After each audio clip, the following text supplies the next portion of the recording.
Good evening, everyone. How are we all doing?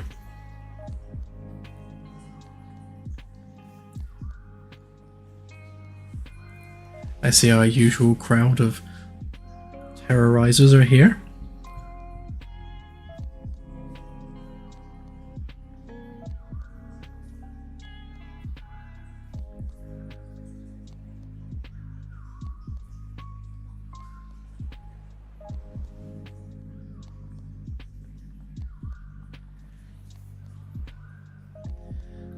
Good. Pleased to hear it.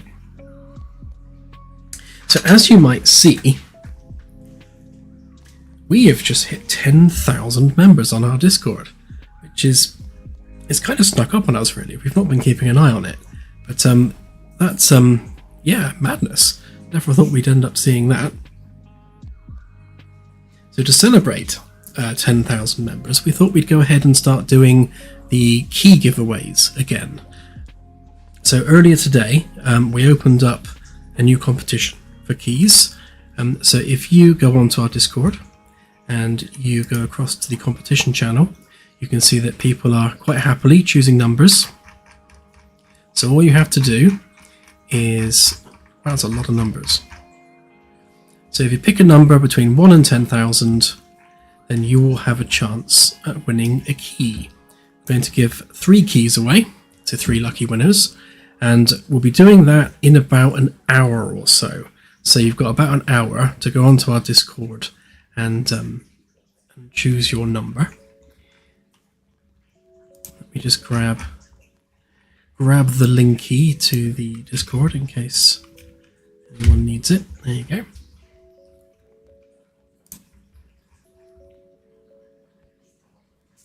And yes, it's worth pointing out that if you are already a key holder, you will not be able to speak in this channel. So this is just for people that don't already have a key. And we will go ahead and do this monthly. So prior to going live on Kickstarter, we had monthly key giveaways. And I think what with Kickstarter and everything kind of going a bit manic, we just stopped doing it and didn't really think about it. But now the dust is starting to settle, we'll go ahead and we'll do our monthly key giveaways again.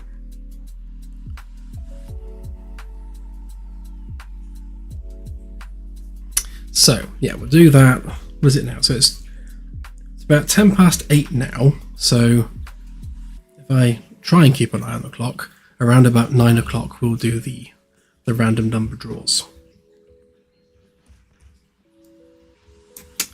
Right, so what else have I been up to? Sort my windows out. So since Wednesday, I've built 2 more of the ceiling panels. So we've got the wide one here and a shorter one here. They're basically the same design, but just different dimensions. And despite being similar in design, there's not a lot in the way of copy paste, so it's a case of having to model the whole thing. But so that was a job I did. I've added the proper handrail attachment bar, I suppose you'd call it, and handrail height. So I've done all these panels along here. I've added bolt holes and things everywhere they're needed. I fixed the ceiling geometry for the framework, which wasn't present and now is. So you can see that you've got all the attachment points in the ceiling properly added. I have sorted out the door frame here, or the framework version of the door frame. So that's all ready for a door. I did the same over here as well. This one's now ready for a door. This one still needs doing, which is why it looks a bit rubbish. And actually on that note, that needs raising up a bit, doesn't it? Or is it just that the floor's too high? No, it's just that the floor's too high. Why is the floor up there?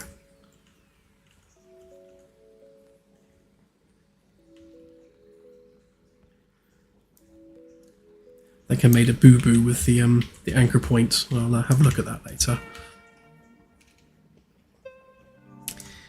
But yeah, so mostly it's just been a case of adding more panels, tidying up the existing bits, redoing these floor panels here because the gaps were too big between them, so that's all fixed and consistent now. I still haven't done these ceilings yet. I'm still kind of scratching my head a bit over how exactly to do these. I have an idea, but I kind of need to just experiment with it a little bit until I find a design I like the look of. And what else did I do? Oh, I added like a subtle scratch overlay to the steel framework. So you can see here you've got these like just subtle little scratches, just an extra layer of detail, just so it's not quite so sort of pristine and artificial looking. But yeah. Delta, $20, thank you. Love for the medical bay fund. Oh, you're gonna kill me, you are. If I start working on the med bay before this patch goes out, I think Claire will literally hang, draw and quarter me. And thank you BC5 for the pillow fund. I think we can stretch to pillows. That's not going to break the roadmap quite so much. I think Claire will allow some pillows. Yeah, I think we can squeeze some pillows on there. Maybe even a duvet as well. Really push the boat out.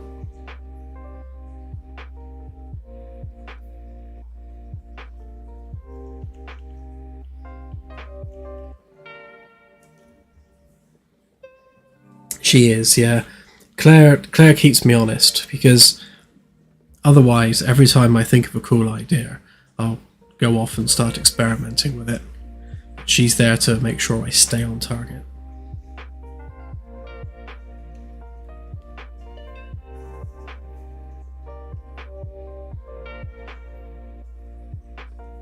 Yeah, not long to go till Christmas now. It's really creeping up fast.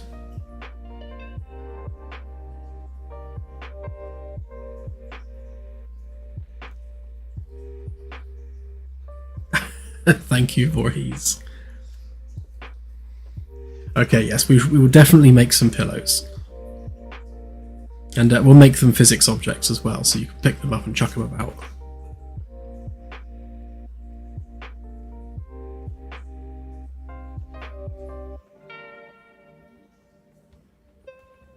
She is very much gold leader.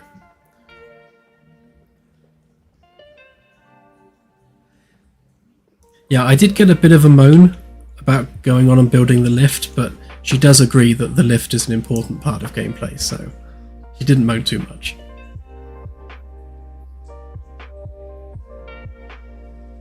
Thank you, Festus, very much appreciated.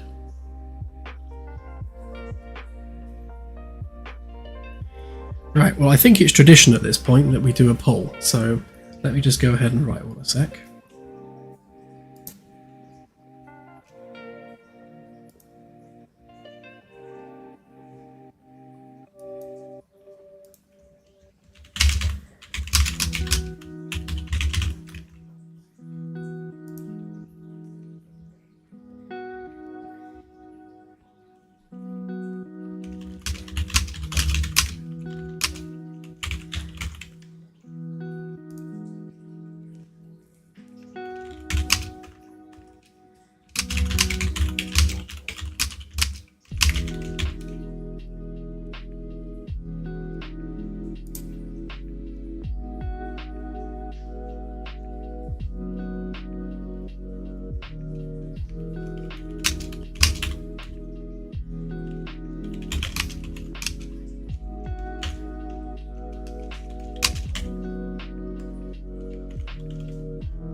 Okay, the poll has been started.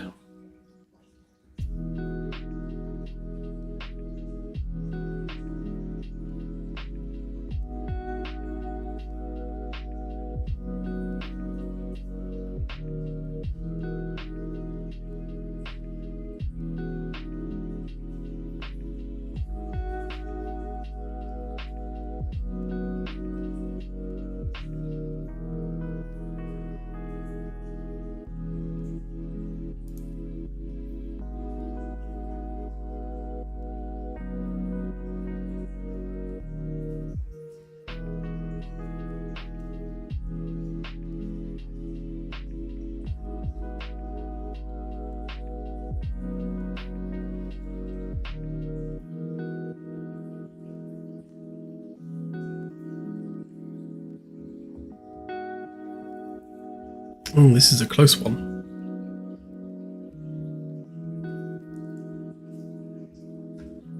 Yeah, I was going to add the sensors as well, but I ran out of poll spaces. Sadly, you can only have 4 options.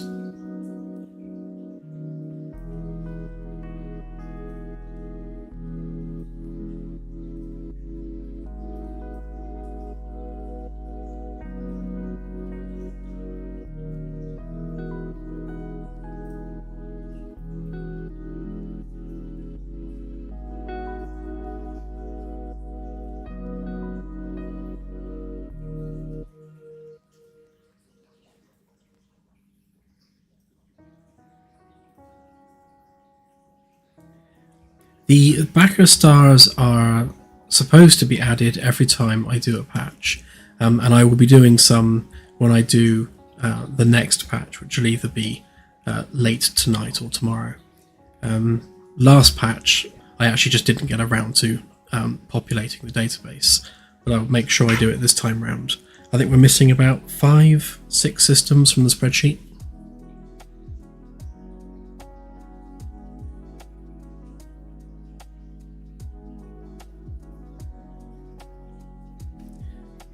Yeah, I'll have a look at that, Scotty. When we swapped to a different system for managing head bob, all it did really was remove head bob from the camera rotation. It might be the case that with head bob off, it's not lowering the camera when you crouch. I'll have a look and see.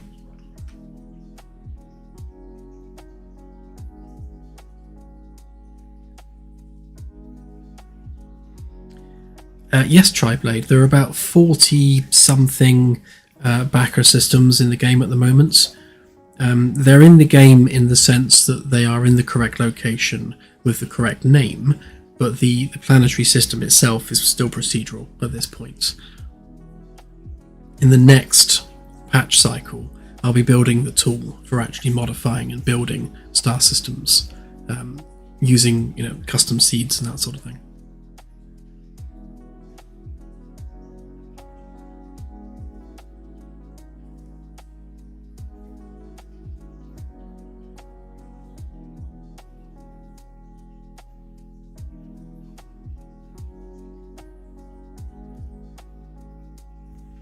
Yeah, I feel similarly about it, Fredichet, as well. What I don't like about these doors is that they remind me of like a tube train, like a subway train. They look like public transport doors. And I'm happy with the metal and the general styling. It's just, yeah, I think those windows lack a certain something. Yeah, they look like they should be on the train. They're like train doors. So I'll probably not get around to changing that for the demo update, but long term I think we will replace that with something nicer looking.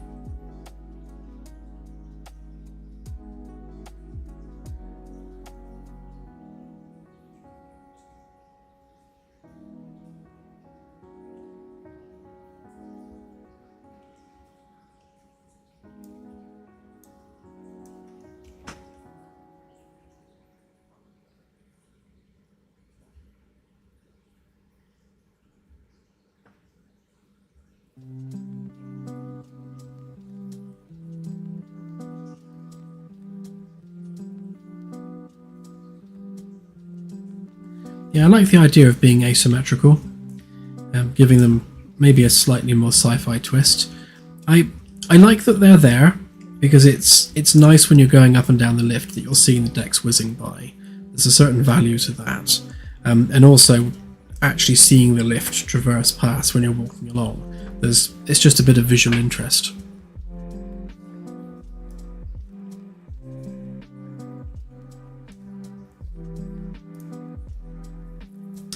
Right, okay, so it looks like we are adding a cat NPC.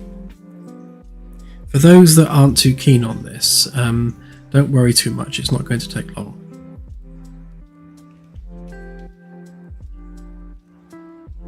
Sure, Cloud, thank you.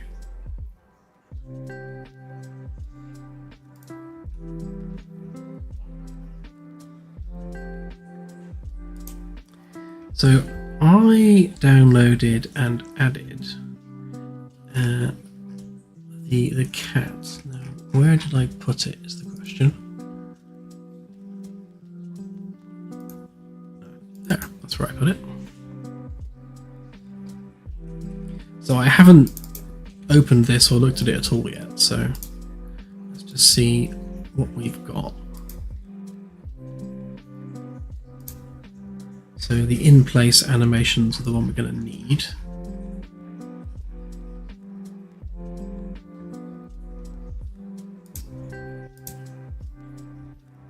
There's our skeletal mesh.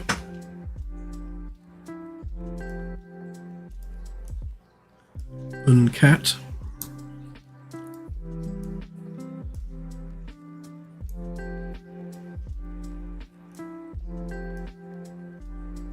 I like the detail on the mouth and the teeth.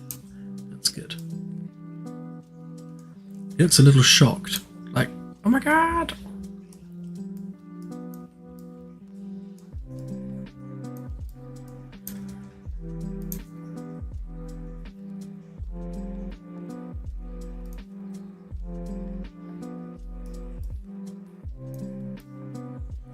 See, I happen to have a ginger cat called Garfield. Very stereotypical name, of course.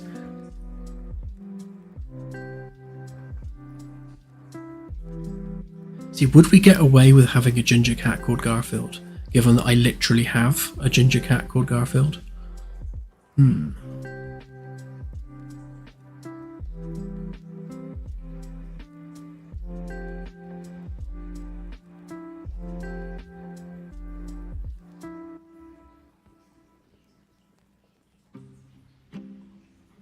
Yeah, Jonesy would be a great name, actually.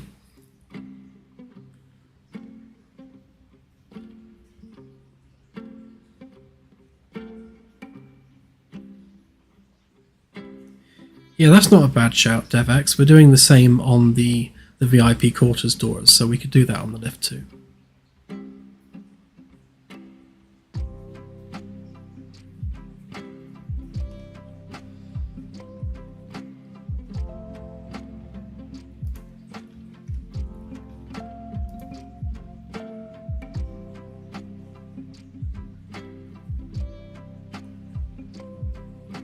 These aren't very well named materials. What's that?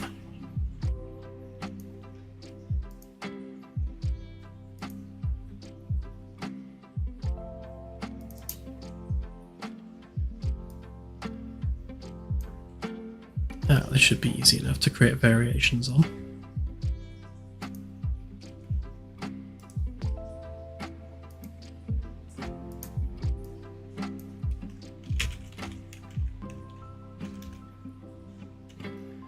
It's already a black? Oh yeah, there is.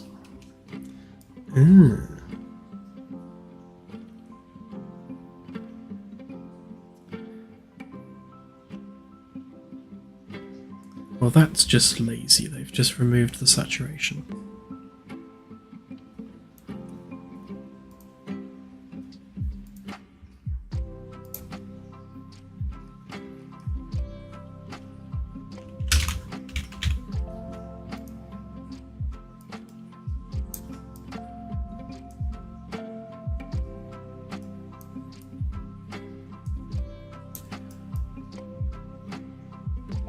I think, like with the chicken, we'll just apply a random skin for now, and then at some point down the line, I'm sure we can make that customizable.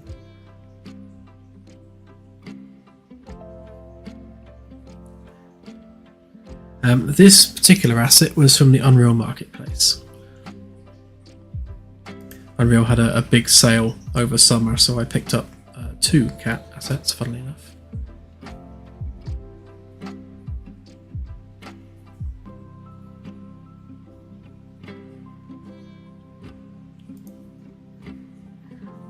I think what I'll do with this is I will just use the chicken logic and build a cat out of it.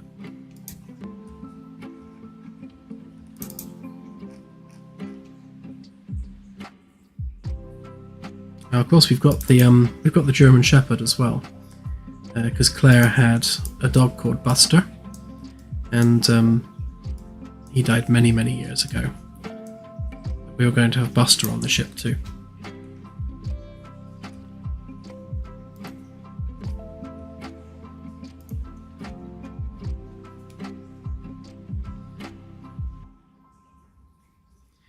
Well, we could add that to the customization actually. So you could have like a ship's cat or a ship's dog or just none.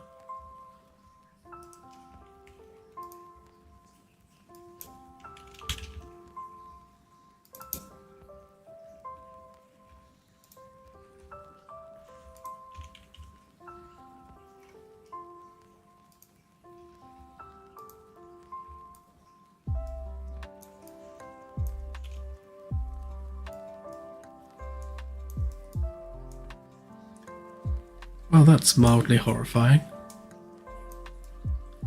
This is what happens if you cross a cat with a chicken.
Yeah, we could easily have it randomly choose whether to spawn a cat or a dog. It shouldn't be too much of an issue.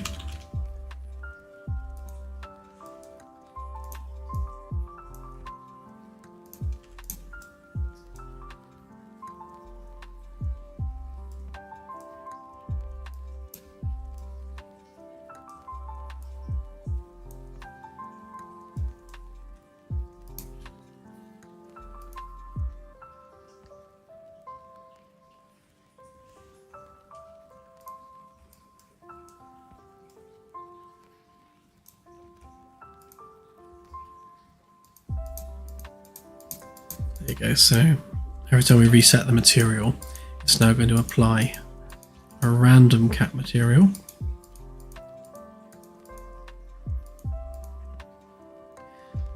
See, the white one's interesting. I wonder if they've actually split it into layers, because if they have, I can change the colour.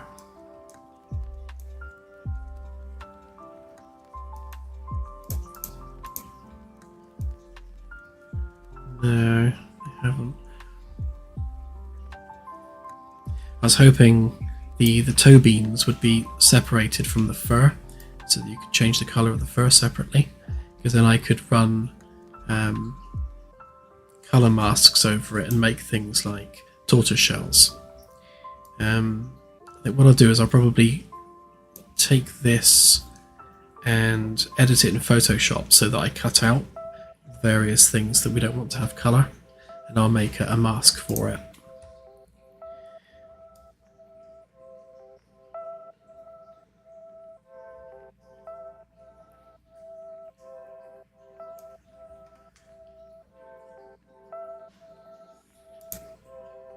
That's weird. What's that?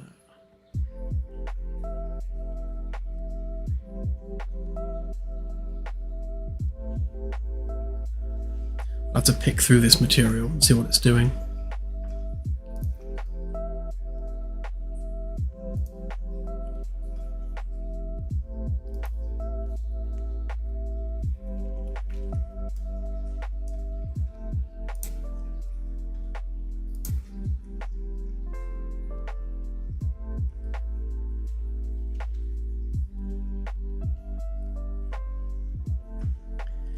Yeah, eventually I want the cat and the dog to be highly interactive. Very much pets aboard the ship. I want the cat to be able to jump on people's beds and curl up and sleep, and for the player to go and pet them and stuff. Obviously that's quite far down the line. Yeah, exactly. Just cough up a hairball and walk off. Or as my cat did the other day, vomit all the way down the stairs.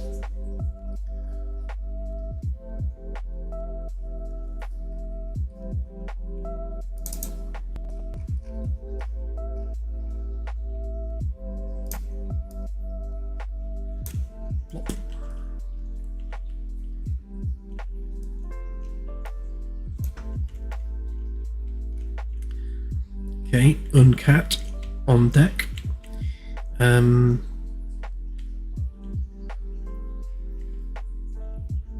Yeah, so right now this should be applying the exact same logic as the chicken, which is to roam and then play an idle animation and then randomly either walk or run between locations.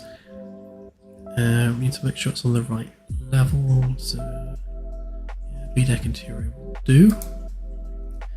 Let's just check the logic a minute and see what it's actually doing.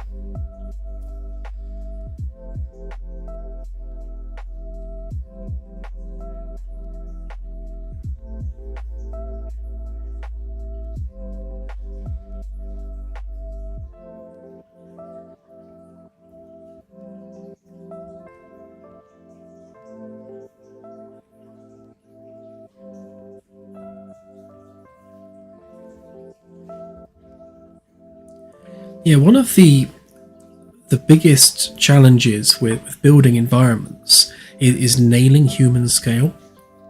It's really easy to make like a door that's completely the wrong size, or furniture that's way too small or way too big for a person. Oh, off it pops. Yeah.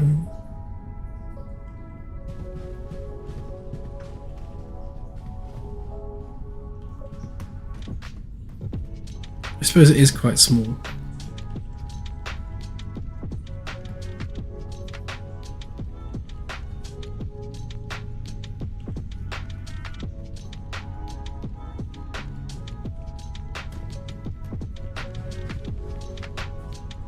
Okay, job done. I don't think that needs any further work.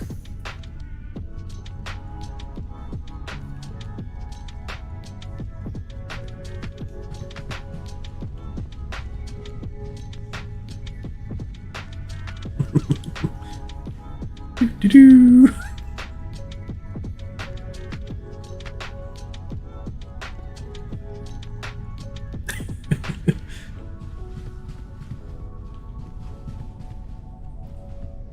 Yeah, I think you're right on the crouch, Scotty. It's not crouching as much as it should.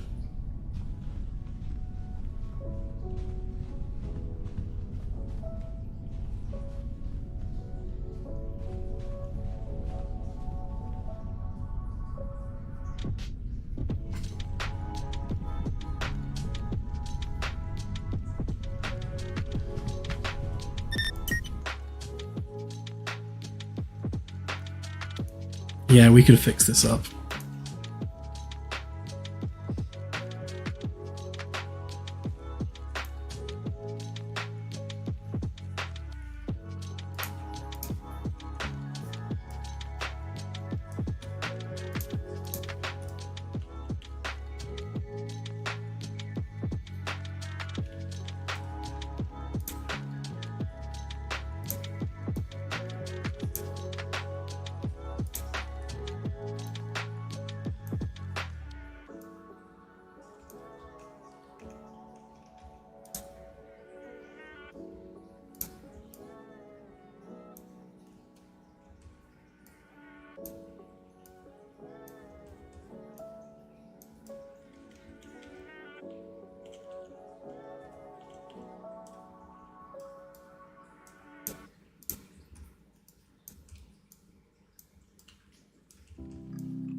So I reckon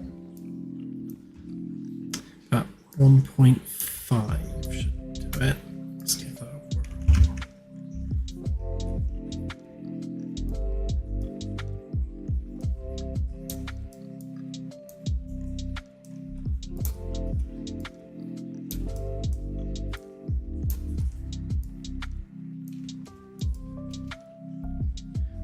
I mean, chickens and cats are approximately the right size for one another.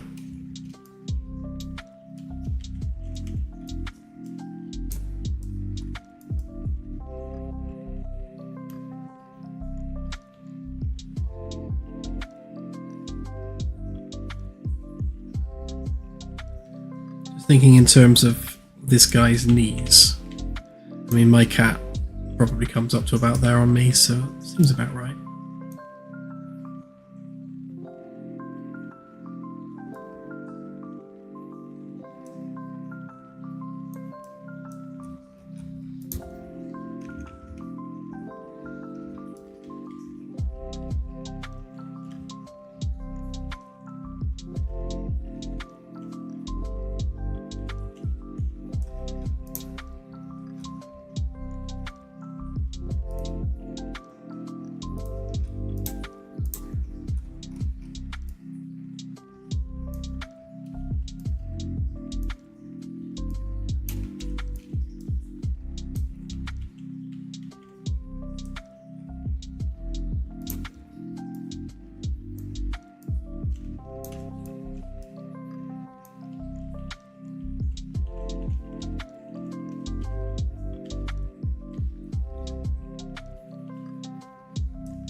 Yeah, it's not a terrible size, really, to be honest.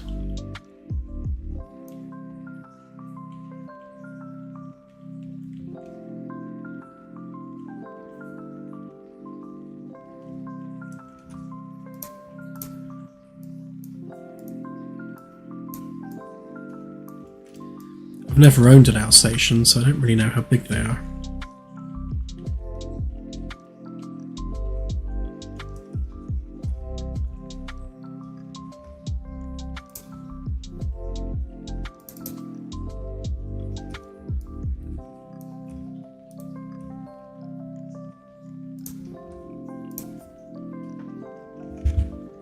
Yeah, no, definitely not that big.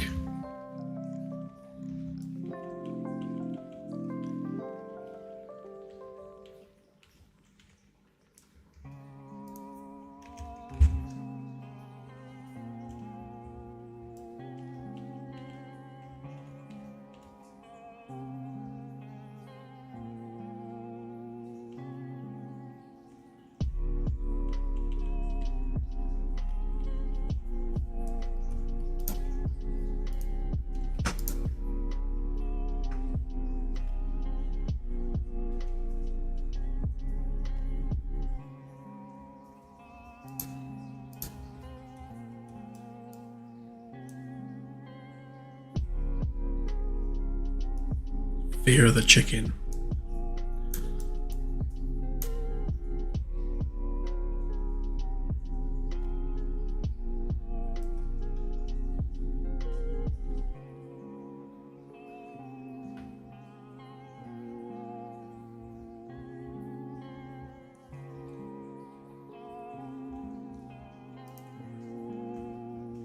Yep, we are all about the space pets.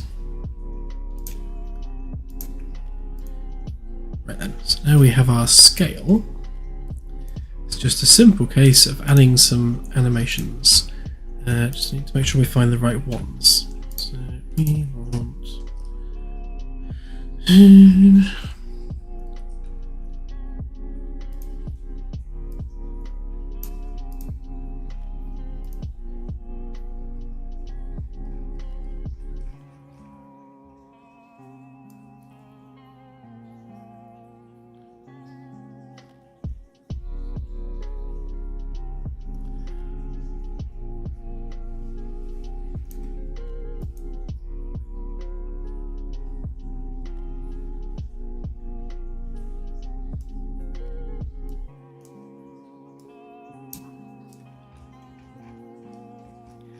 Okay, so we need the in-place walking animation.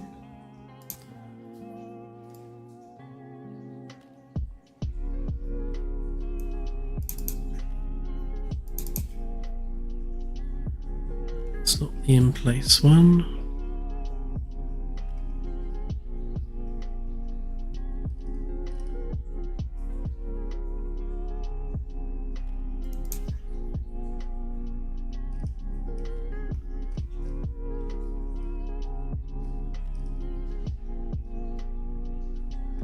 This is what we want.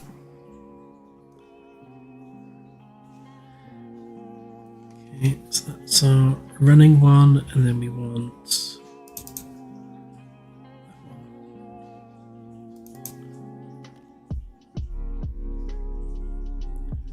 I'll go with walk and trot, I reckon.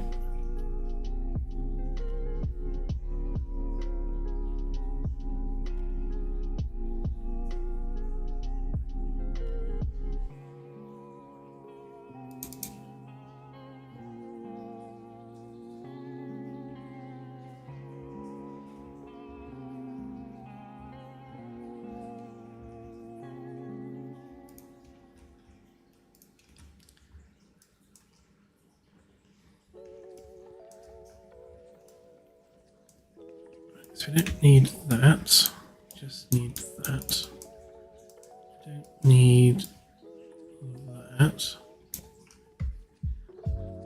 Why do we need to make the chicken a projectile, you might ask? Well, once upon a time there was a chicken gun which fired chickens.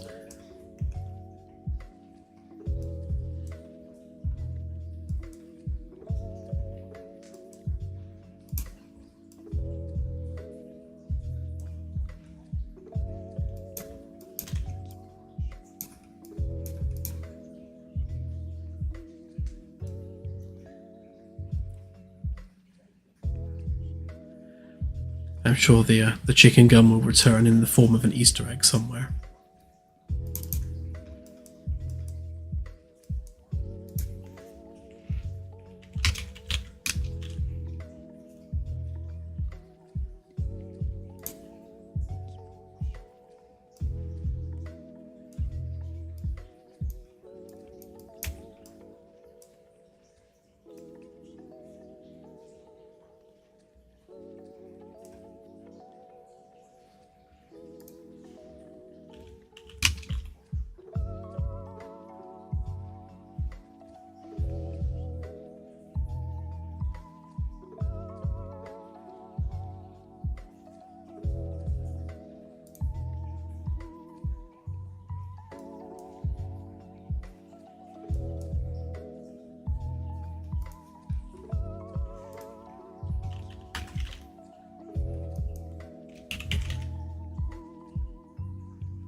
Absolutely, it does.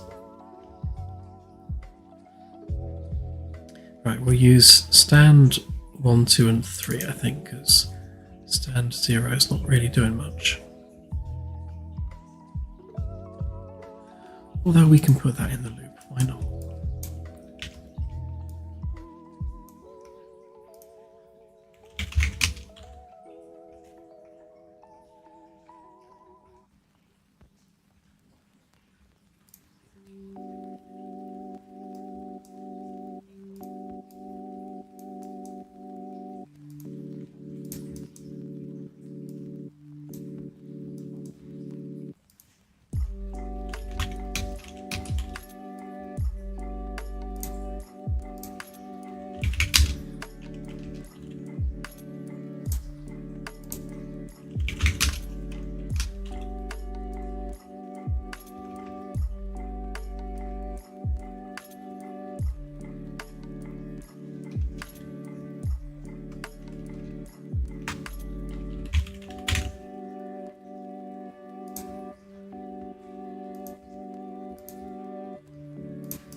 So basically what's going to happen is we're going to walk to so we're going to trot to a random location, and then walk a little bit further, and then play an idle animation. So we've got a 40 meter look radius for now. Necessary logic checking. We might need to adjust these walk speeds to match the animation. It's not doing foot locking or anything like that, so it's going to have to be a manual tweak.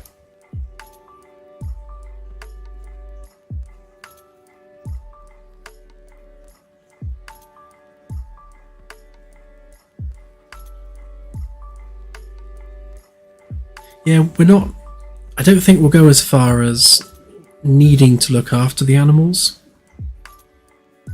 We'll just have resources for them on the ship and they'll look after themselves.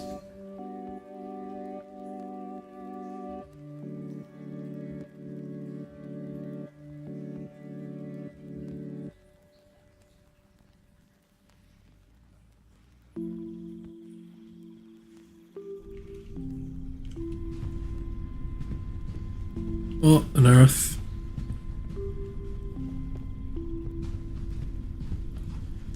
Jesus, it's like a deformed kangaroo.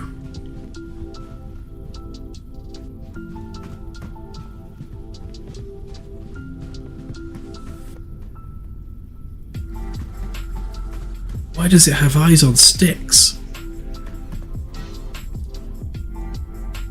Oh.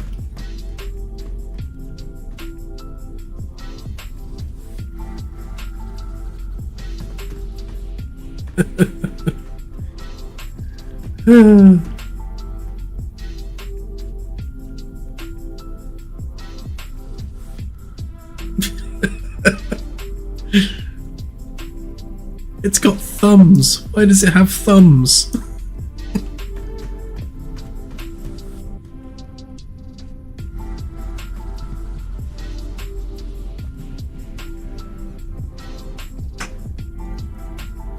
Right, so walk speed needs improving.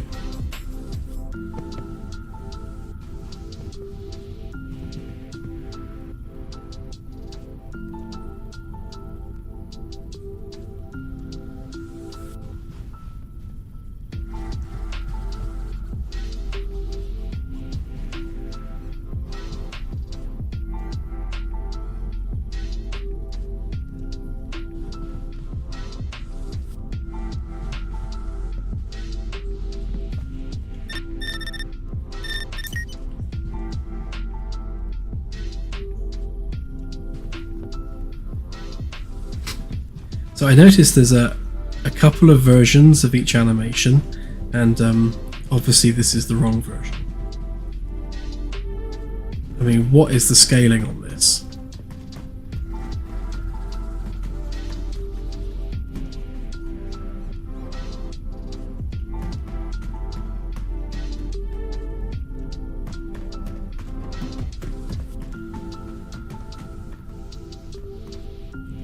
Definitely needed to meow. Although I don't think this thing would meow. This thing would be like, just kill me.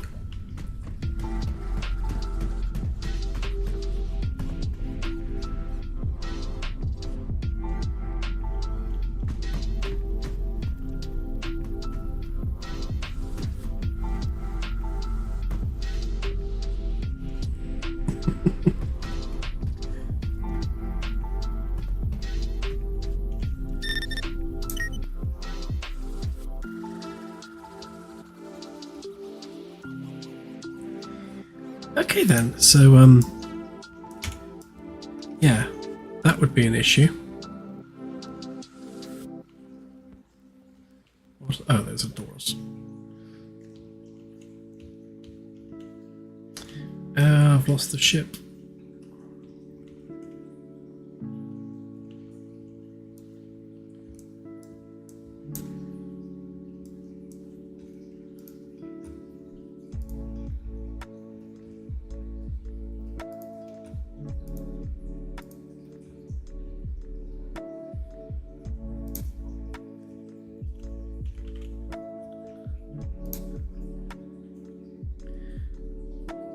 doesn't have its own anim BP, so let's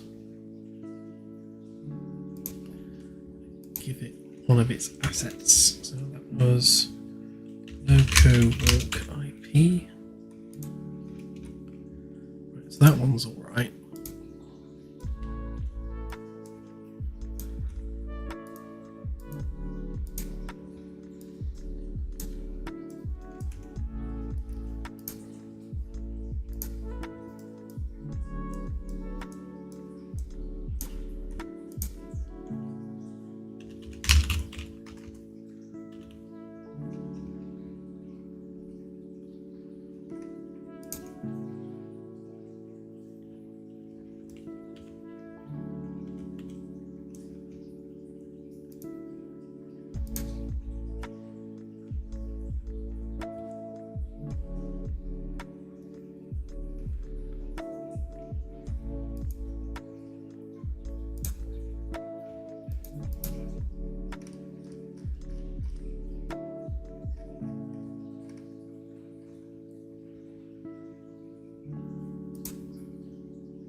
That's odd. They don't seem to have any issue here.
Oh, you know what I did?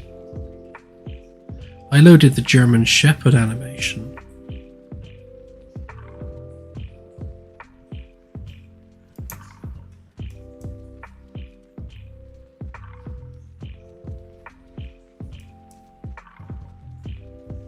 Yeah, I did. Right, okay. The German Shepherd has the same animation names, typically.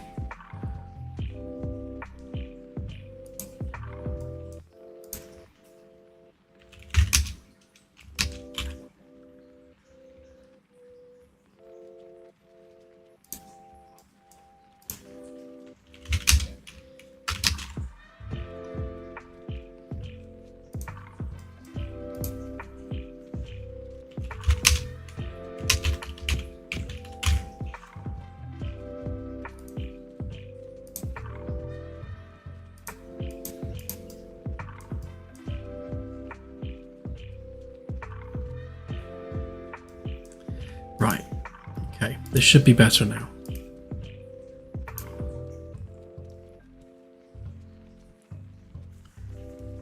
Yeah, exactly.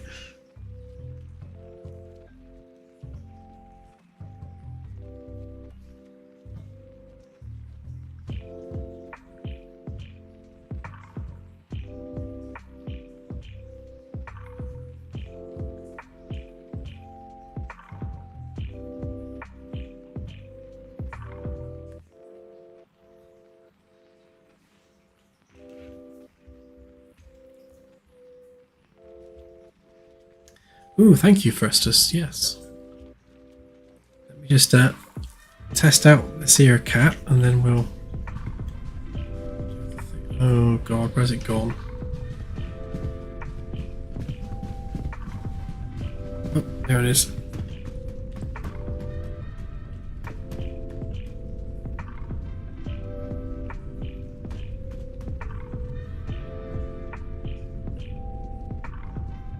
Oh, look, there's Steve. Bye, Steve.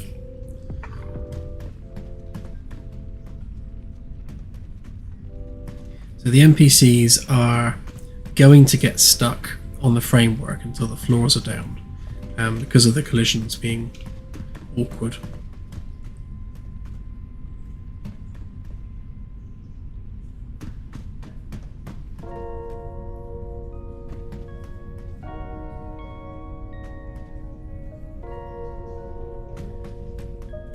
That's better. Proper animations.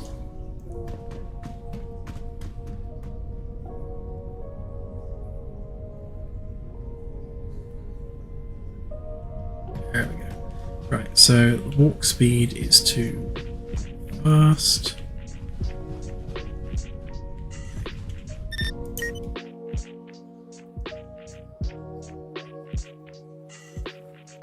Yeah, this is an asset pack cat. I couldn't make a cat this good. Plus it's got motion captured animations and things.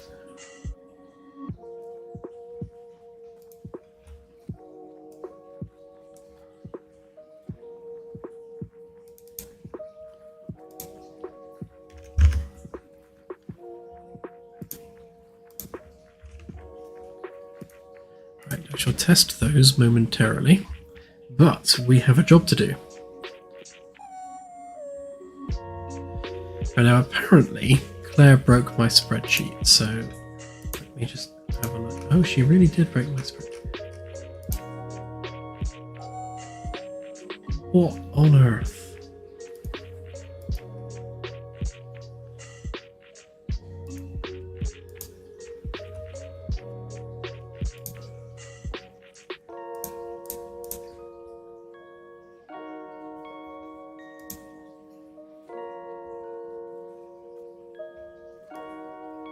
Let everyone mind their eyeballs.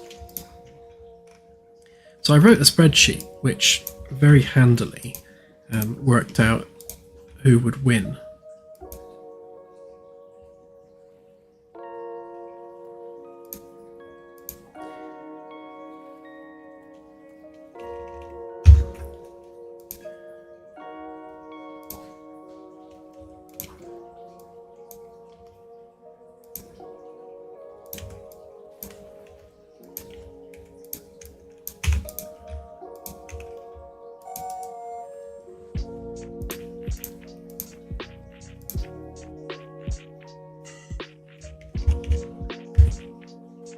Right, that's working.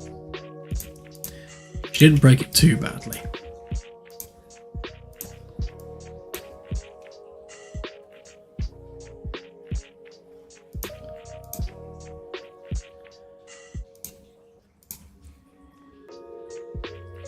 Right, so the way this should work is if I type in a random number, like so, then we should be able to sort it to see who got that number.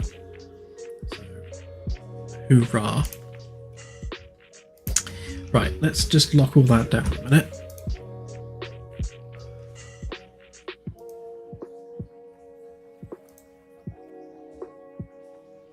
It's true. I call her Calamity Claire because she just leaves calamity in her wake everywhere she goes.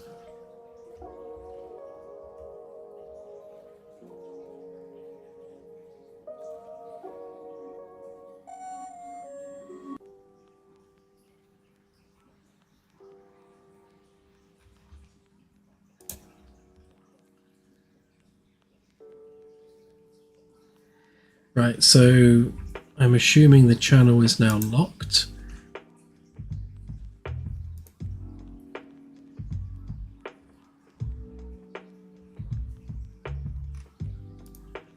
Oh, yeah, yeah. She's done all the permissions. Good job.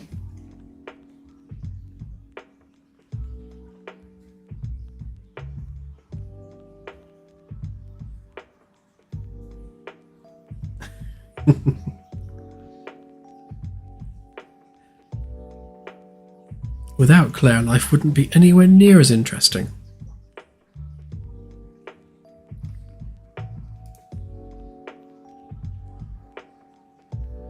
Right then, so I apologise again for everyone's eyeballs.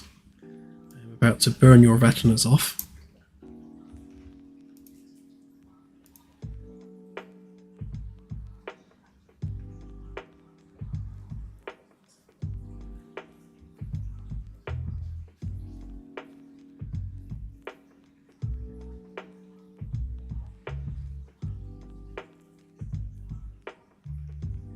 Let me just check the permissions on the channel a sec.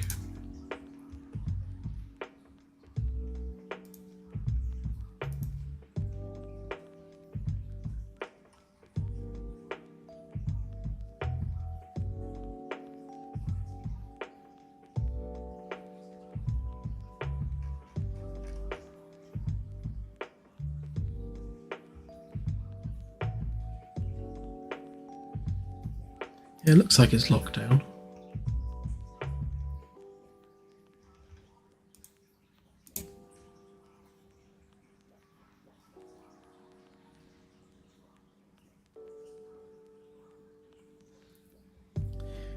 Right, okay. So, Claire, can you please confirm that you have captured all of the numbers from the channel?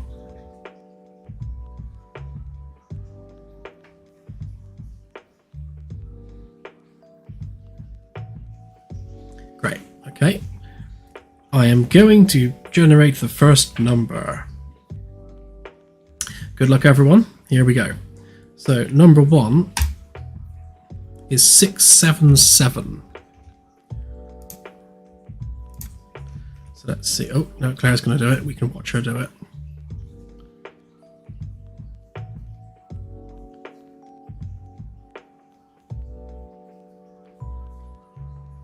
Looks like Ghost Dog 688 is our winner for the first key.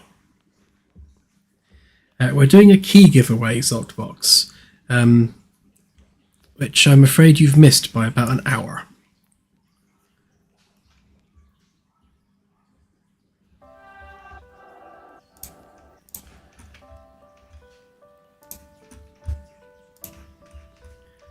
Just take a screenshot of this a minute.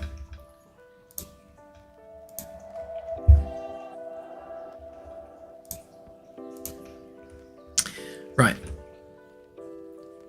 Our next key is 3279.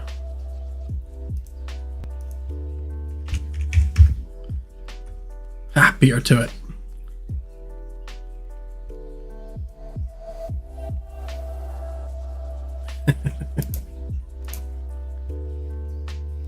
Aston D, you are our second winner. I'm glad it wasn't this one because I couldn't possibly pronounce that.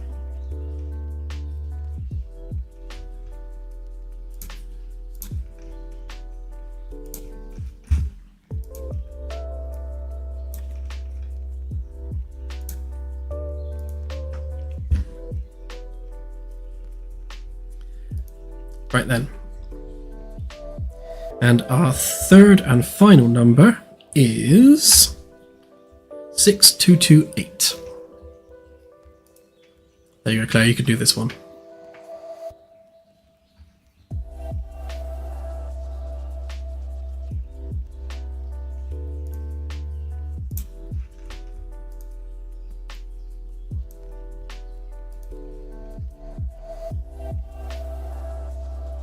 And well done, Wicked Bug.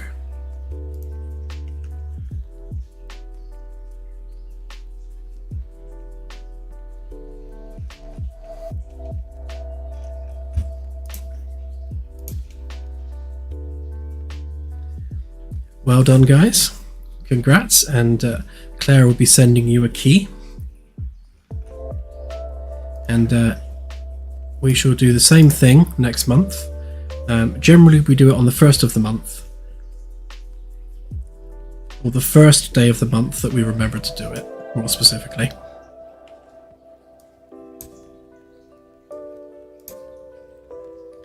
Just notice this carpet's dirty. Let me fix that.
Oh, good question. I'm not sure actually. Let me see.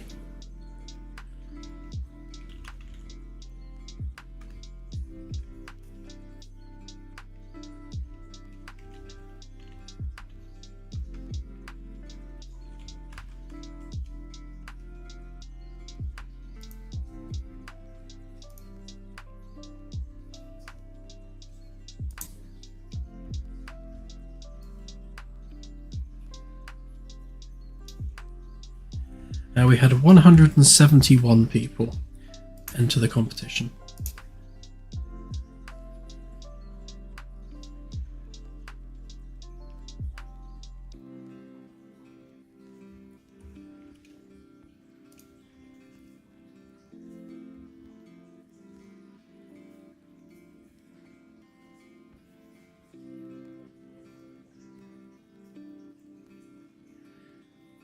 Yeah, I tend to always use Google Docs these days. It's really, really good for collaboration because it's so simple to get other people editing a doc with you in real time.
Let's go in there apparently.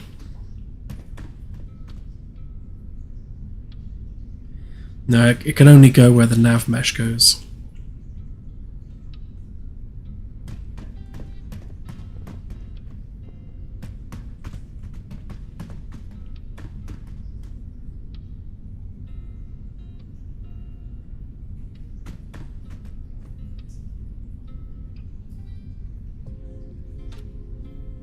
Yeah, the cat and the Roomba have a symbiotic relationship.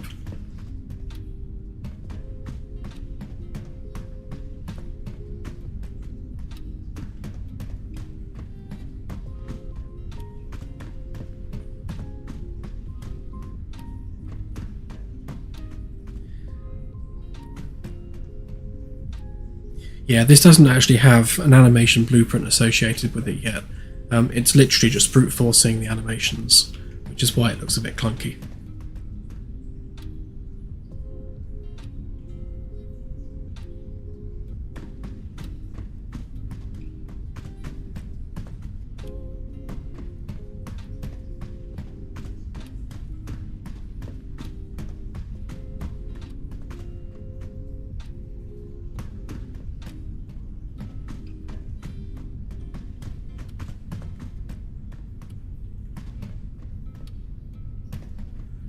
Actually, I want to make the Roomba a little droid, so that works.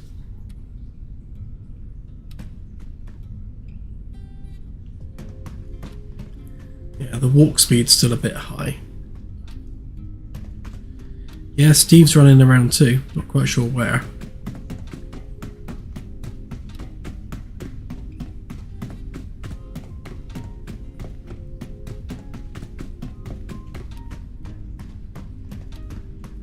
Steve could be anywhere.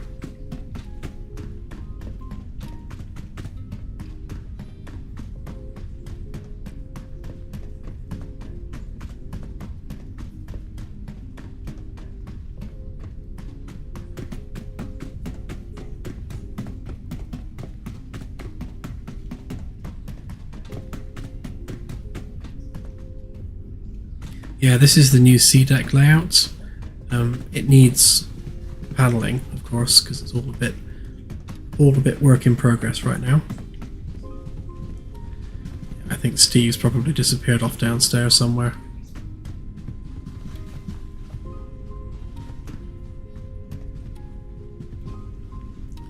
Okay, well,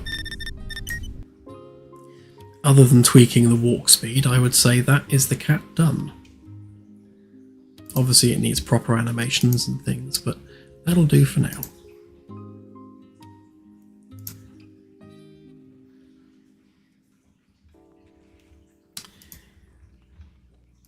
Okay, new poll.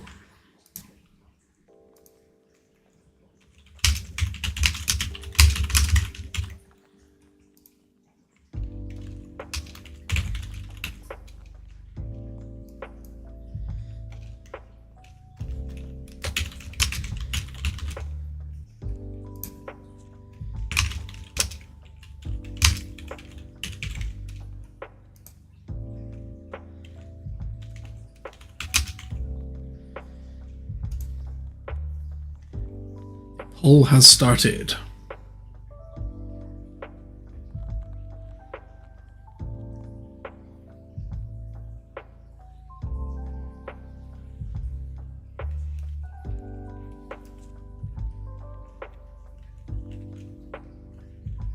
Someone was asking just now what has changed recently. Depending on how recently you're talking about, all of the geometry around B-Deck has been redone. So these are all new wall panels, ceiling panels, doors, and just a general framework structure. We started to add a few little bits of detail to the VIP quarters. I was forced to add a bed.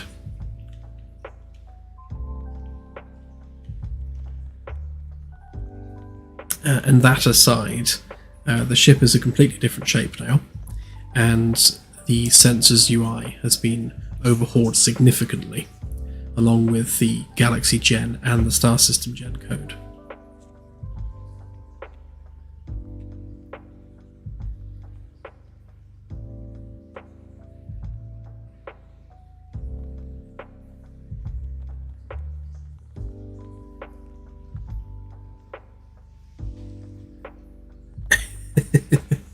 Forced. I was forced.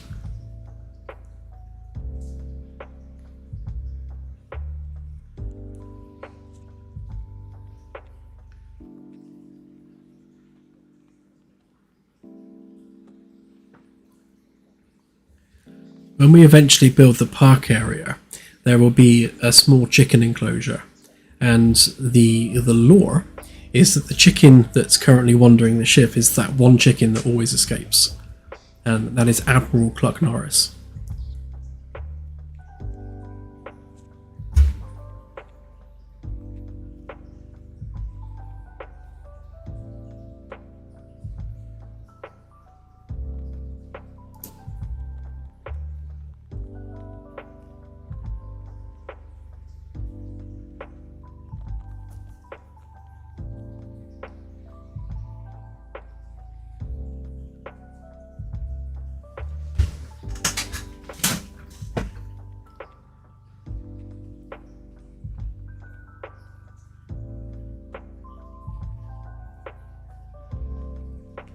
Okay, looks like Sensors UI is the winner. So we will go ahead with that.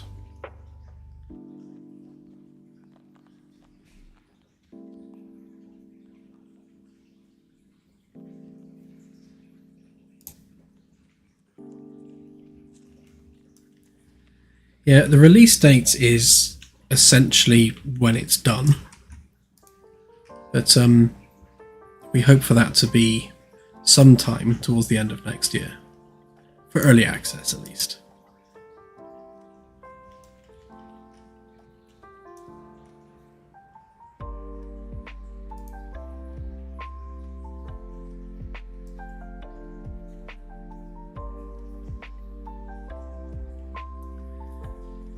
The dev shed will begin construction on the second week of October, apparently.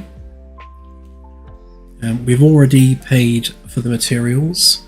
They haven't been delivered yet, but we've paid for them. And the concrete base has been laid, the electrics have been run, and they're just kind of waiting to be hooked up at the moment. We've basically got it all mapped out and planned how it's going to be built. It's going to be a concrete clad siding and back, and concrete sounds like it's going to look like concrete, but it won't. It's like a faux wood, so it's like wood effect concrete, and it will be andesite in color, like a dark gray, and it's going to have an andesite or dark sort of charcoaly slatey coloured resin roof, and it's going to have oak cladding on the front with andesite windows and doors. So it should look really, really nice. It's going to have, in addition to the concrete cladding, which was needed for building regs because it's got an hour and a half burn through time, we've also got soundboarding on the inside, so it'll be soundproofed along with the usual plasterboard, and it's going to have a floating floor for insulation and again further soundproofing. So it should be a really nice workspace which stays warm in winter, cool in summer, and I can set up my desk, I can set up a proper camera so you can actually look at my ugly mug while I'm working, and I'll have one of them traditional IKEA streamer units behind me with lots of knickknacks on it.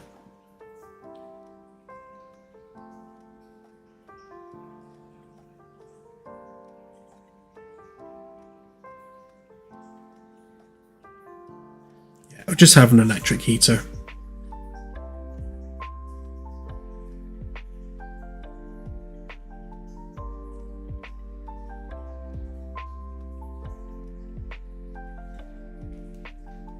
Very much looking forward to getting out of the corner of the bedroom and into a proper work environment.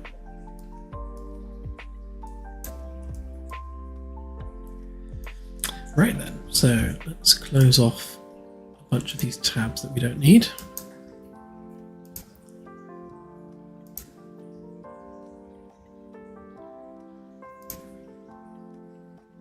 Yeah, this is what the UIs look like until you've pressed the fix button.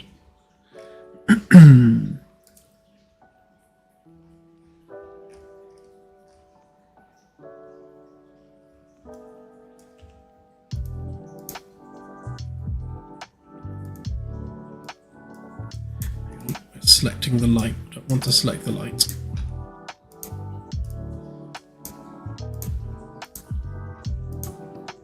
There we go.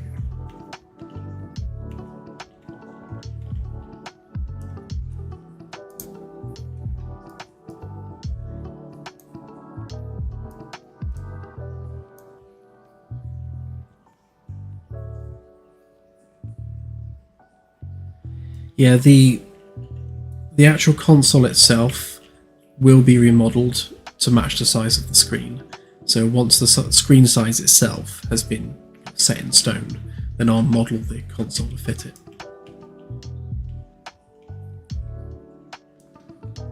The demo is going to be updated essentially as soon as all this work's done. It's difficult to put a timescale on that because things are dragging on a little bit. But essentially, as soon as it's done and polished, the demo will be updated.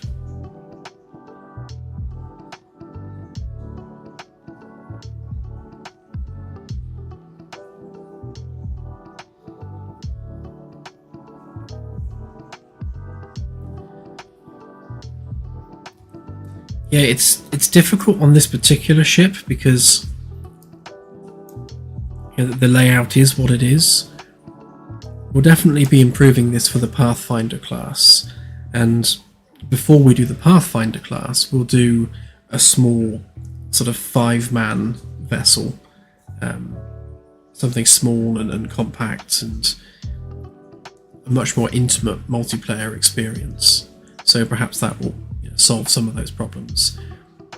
We want the Magellan class to be a little bit clunky, a little bit unoptimized, because that gives us room for optimization for the Pathfinder class.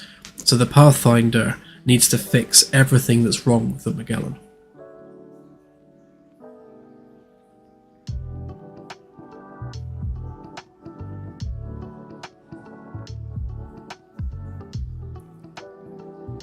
This is Unreal 5.4.4.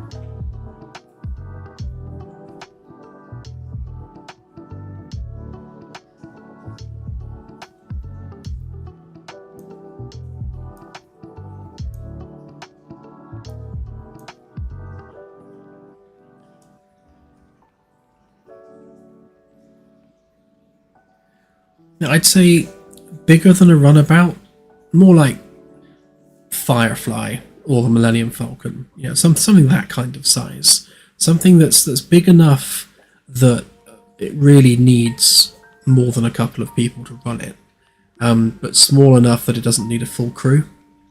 So something around about 5 people.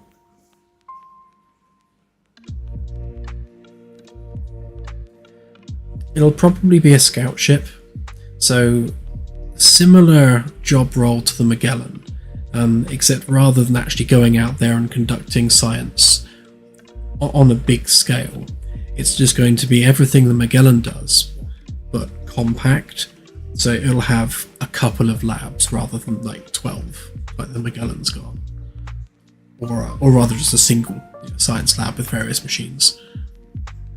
Yeah, that's a good idea, like a mapping vessel, something that just goes out there. It's capable of long-term. Like long missions in space, but not to the extent that Magellan would be. So it will be self-sufficient, and it can do the same science, just on a much smaller scale.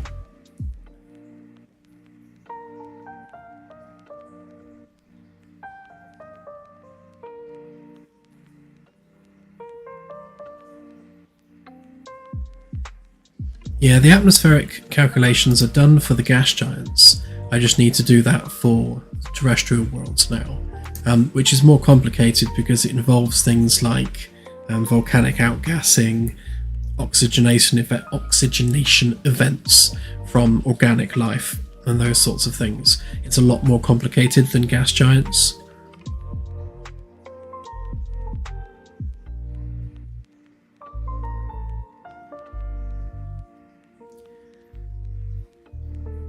I'm just going to hop in game a minute. Let's just have a quick look at the sensors and see what a good candidate would be for fixing next.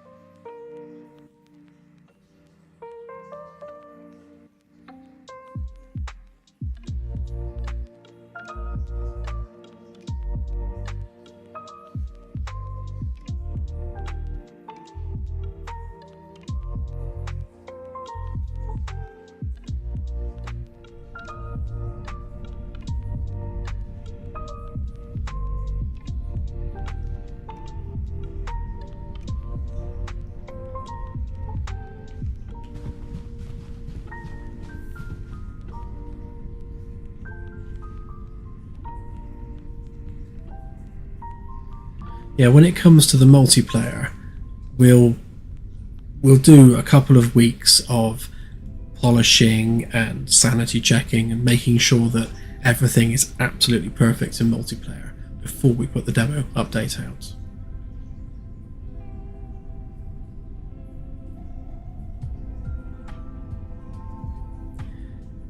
Right, so on the GPS mode, I think it's pretty much working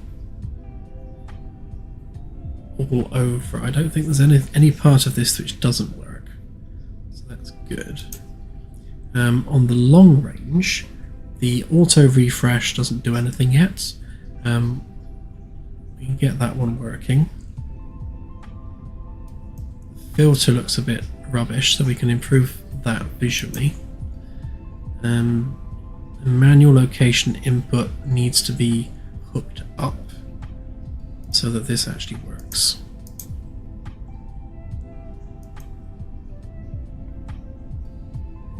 It's definitely picking up the stars.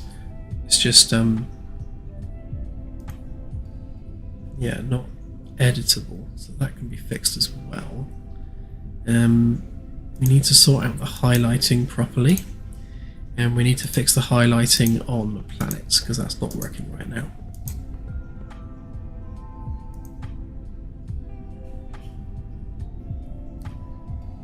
Yeah, so if we start with the long range then and get some of that polished up, the biggest job is going to be on the short range.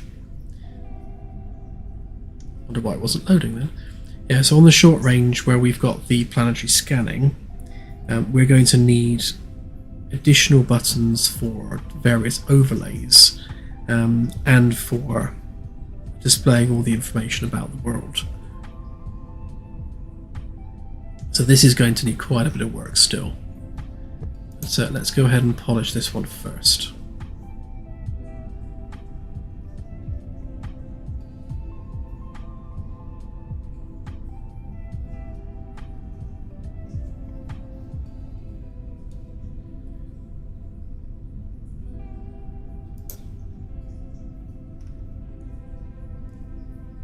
Oh, okay, yeah. Yeah, there's various usability issues with this list because it's not really designed for what we're using it for. So you get things like, you know, when you expand something at the bottom, it doesn't automatically scroll to fit everything in. And if you have more targets than there is anything on the list, then the scroll doesn't always resize to fit. So there's a few usability issues there which need to be fixed and polished. We also have issues where if you scroll off screen, it will minimize tabs that you have open. If I just increase our range a bit. So if we open that one, scroll off, it has now collapsed it. And that's just the nature of how this system works. So before, we were just building a list of widgets, and those child widgets were just being built at render time, which was really inefficient, and that's why we had to cap the list at 100 targets, because it literally had to display 100 widgets, which was mental. What this system does is any list item which isn't actually being displayed is unloaded, which is why it collapses things that you have expanded. So if I expand to SETI, as soon as it goes off screen, that's now unloaded, so it collapses, or it starts off collapsed when you scroll back to it. So we need to just basically get the system to remember that it has been expanded, so that when you scroll it back on screen, it will re-expand itself. Just lots of little things like that which just need sorting out for a usability side of things to make it a much more slicker interface.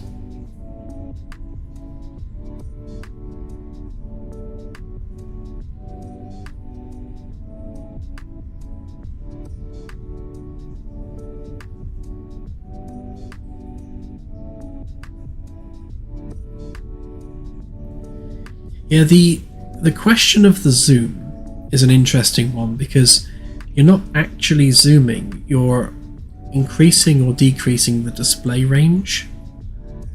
So if you decrease the display range, obviously there's not as much stuff in view, which doesn't always make sense, because if you treat it like zooming in and zooming out, then it kind of behaves opposite to how you expect it to work.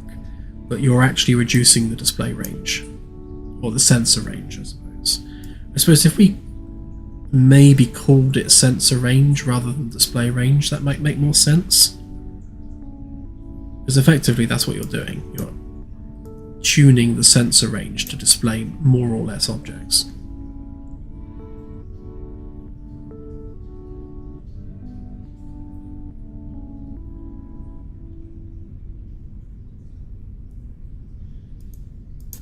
I think I've tried that.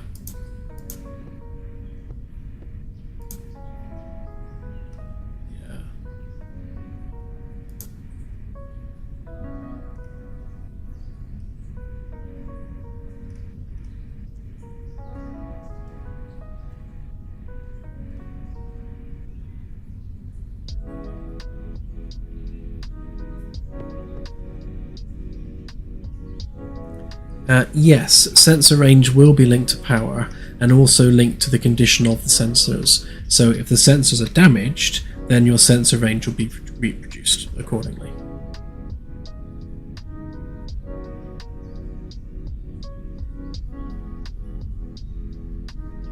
See, the other way of handling this in a way which would be less janky was, rather than having an expandable tree like this, is to maybe have it as a pop-up window instead.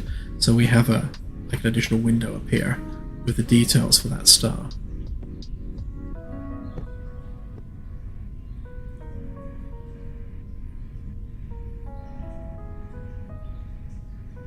So short range sensors will still have a range. So where you've got this kilometer range on here.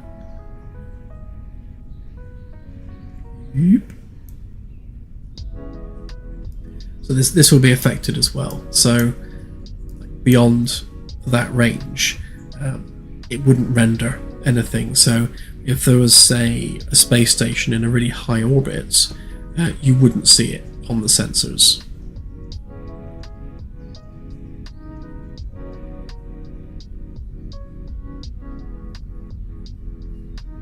Yeah, sensor ghosts is another good one, especially if the sensors are broken.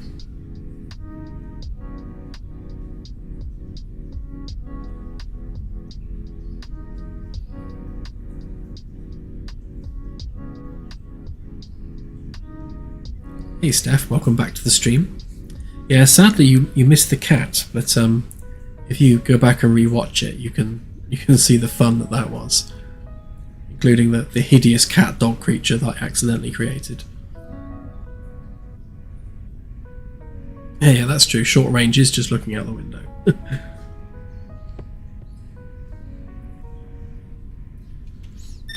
Right then, so why don't we start with auto refresh?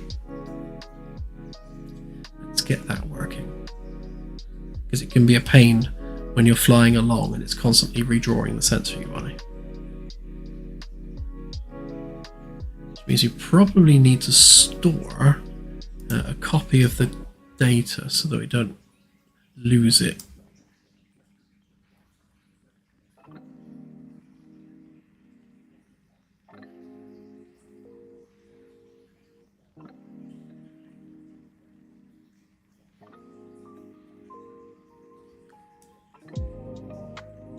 The long range is exactly as it is now.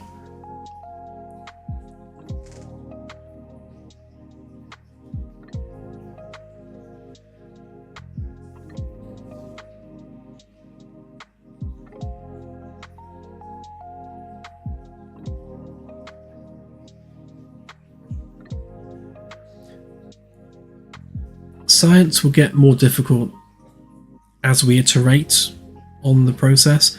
I don't think we'll have difficulty levels as such, just additional complexity over time.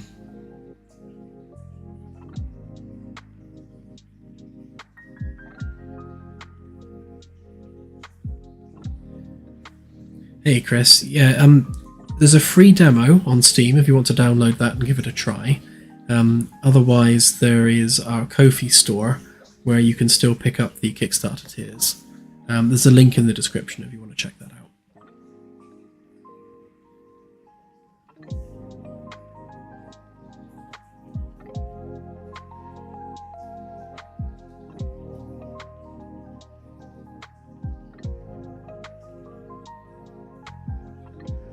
Yeah, the whole speed of light thing, we're going to ignore that in terms of sensor output, just for the sake of gameplay, because otherwise it's going to get really difficult if we start having light lag on sensor data.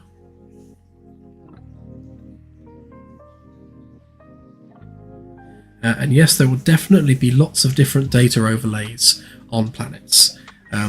Things like climate, temperature overlays, like where settlements have been detected, maybe abundance of life, loads and loads of different overlays. We want as many as we can think of.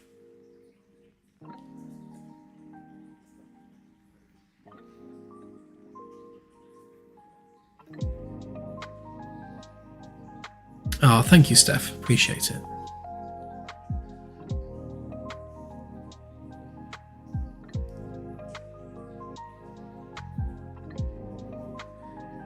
Yes, long range will pick up other vessels at warp.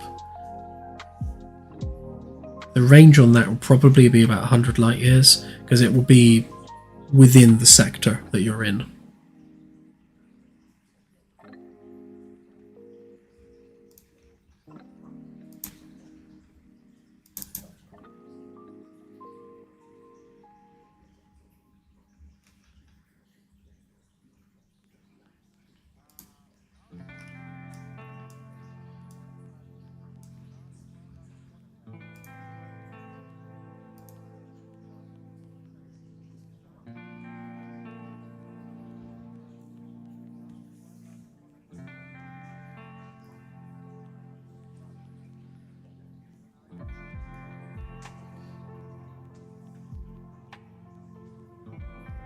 So when we're drawing territories for alien races, those territories will be contained within their given sector. Their vessels will generally stay either close to or within their territory. If they happen to be situated right on the edge of a sector, that does create some problems, because it means that their sector can only extend, or their territory rather, can only extend in a given direction away from the edge of the border. But we can have their ships cross the border into another sector, because we're loading a 3x3x3 grid of sectors, which means technically they can fly 150 light years away. They won't disappear until that sector is unloaded.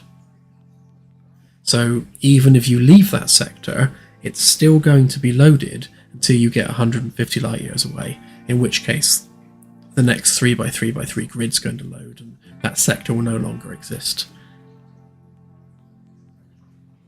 150 light years is quite a long way within the game.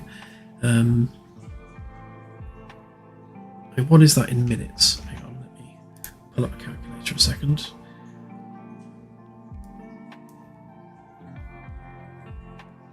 So if 4 light years is 1 minute, 150 divided by 4 is 37.5. So yeah, you're looking at about 37 minutes before, that's 37 minutes of continuous flight before that sector is gone. So it's, it's a long time for those ships to be around.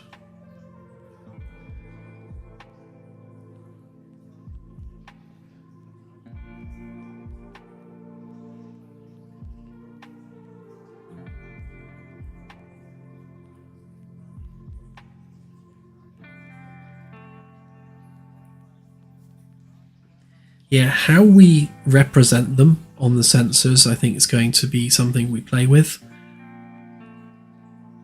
Yeah, in one sense, we want it to be fairly straightforward to see where other ships are, but at the same time, there needs to be some organicness to that. So like the sensor visibility of an object really needs to depend on its energy output. So a ship at FTL is going to be producing a tremendous amount of energy, having a very obvious impact on space-time.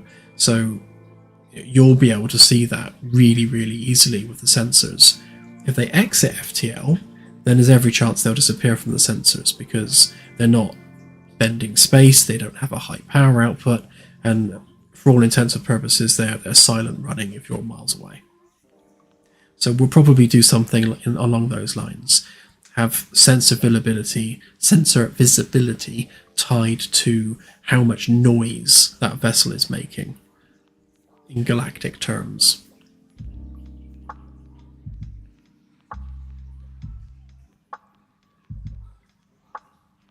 Sensors is only the one station. The other station is going to be comms.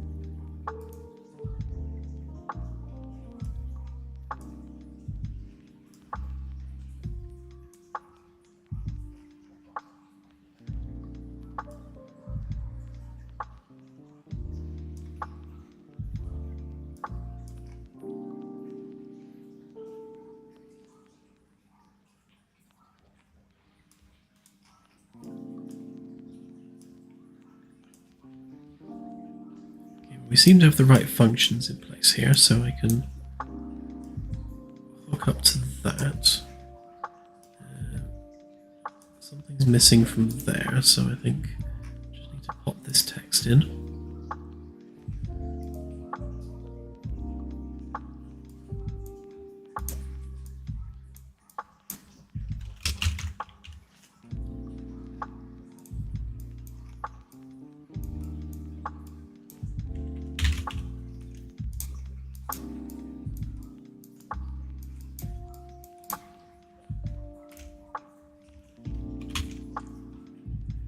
Just be a simple case of on or off depending on the boolean.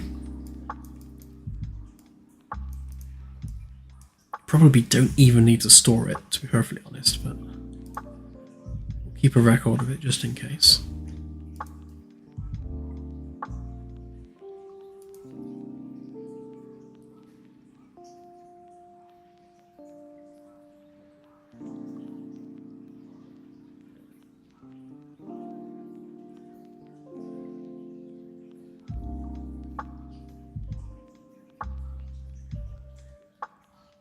Yeah, sensor shadow is an interesting one, actually. So from outside of a star system, none of the planets are loaded, so we can't track whether an object is visible behind a planet using the long-range sensors. When it comes to medium range, when you're within a system, then we can potentially model that. A planet is a very, very small object when you're very far away. So that might have to be something that gets limited to the short-range sensors, where the short-range sensors are blocked by a planet. Yeah, we'll have to think about that. Because we could display that as well on the holo display, where there's a visible dead zone on the display, and we can draw it as a cone.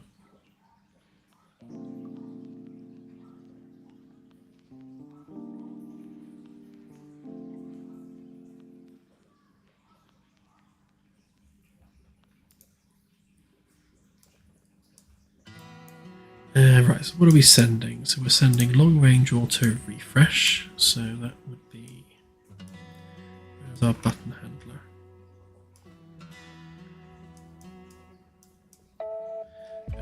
Okay.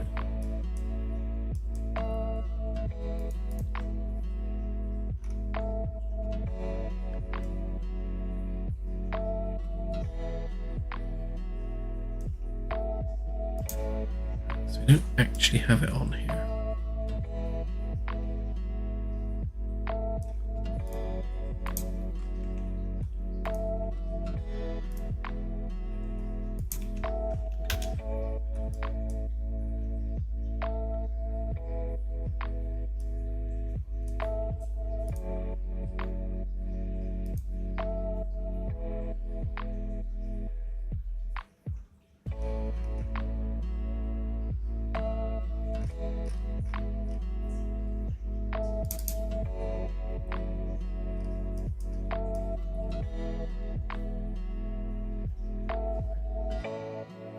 Make sure it's going through the usual replication path, which it is.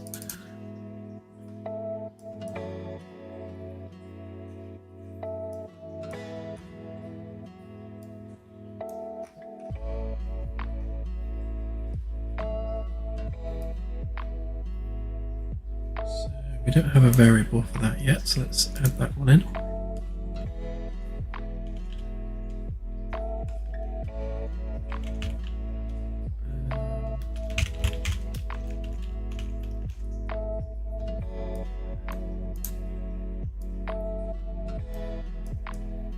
All we really need to do, because this is a toggle,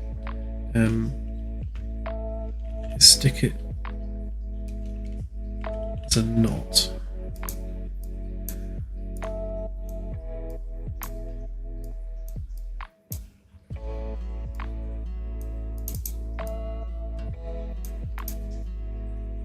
That should flip the Boolean value.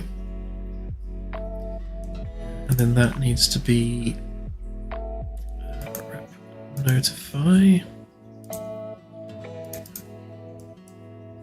and we have to fire that event. So grab a reference to nav panel.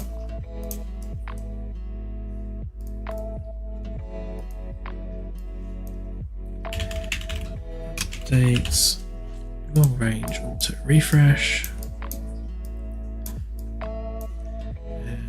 Pop in that variable.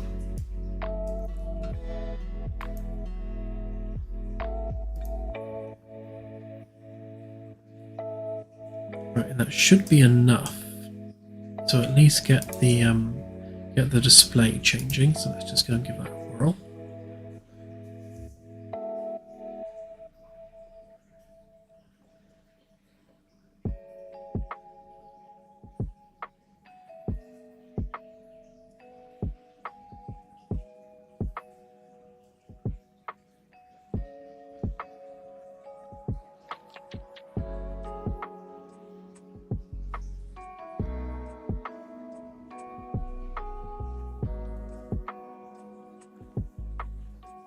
Yeah, when it comes to the sensors and how we manage that, I think for long range sensors, we'll only have things showing up which are particularly noisy. So you're not going to see a ship that's outside of FTL on the long range sensors, but you will on the medium or short range.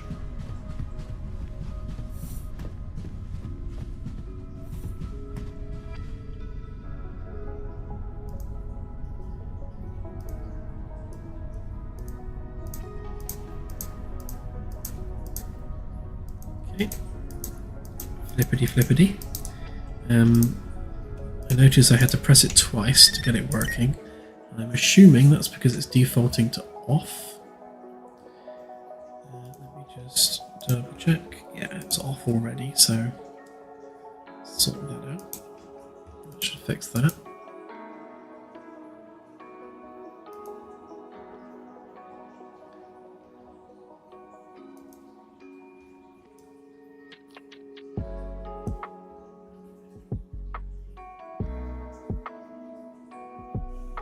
Right, and now what we need to do, this is where it's going to get a little bit fiddly, is when we get our sorted sector location through, we're going to send that to the sensors, this. So that sends through to there. And then we refresh our long range sensors.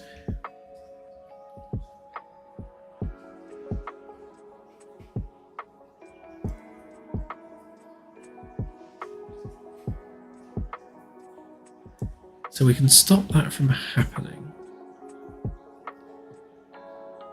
But as soon as you press the range buttons, it's going to reread this variable. So we need to store a version of this separately.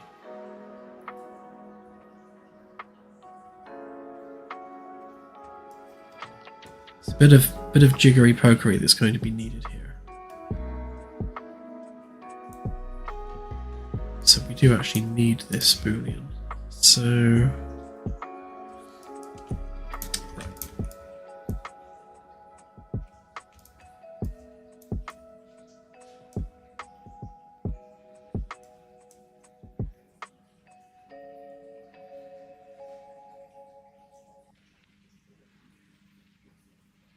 we definitely always want to update the stored sector. That's the live sector. We definitely want that. But then we also want a duplicate of that.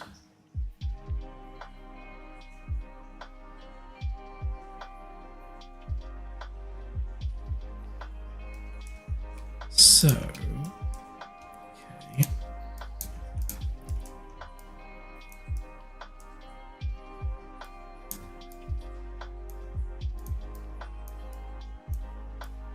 So what if? So if we are auto refreshing, then we can just update the stored list with this one. If we're not, then we'll skip that step and we'll use that as a working sector locations. So we'll stop using this as our go-to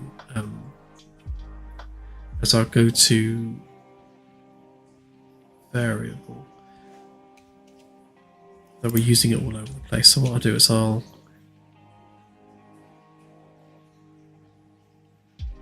on.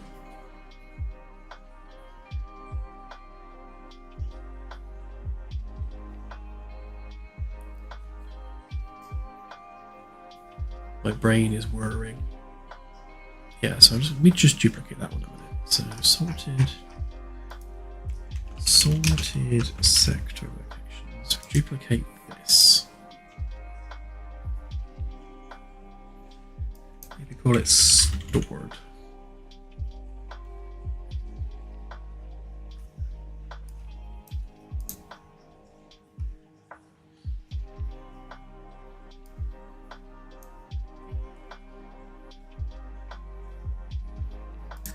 Actually, if we call this one live sector locations and rename this one to stored.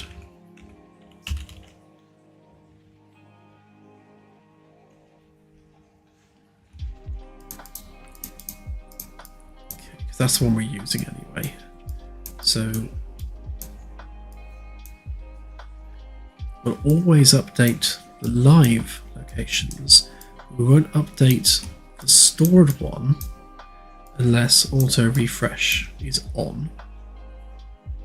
So if auto refresh isn't on, then this one is not going to get updated. And then we can refresh our long range sensors.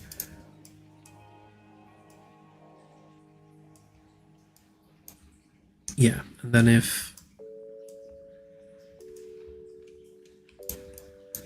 then of course we need to make sure we don't refresh the display unless it's the active display.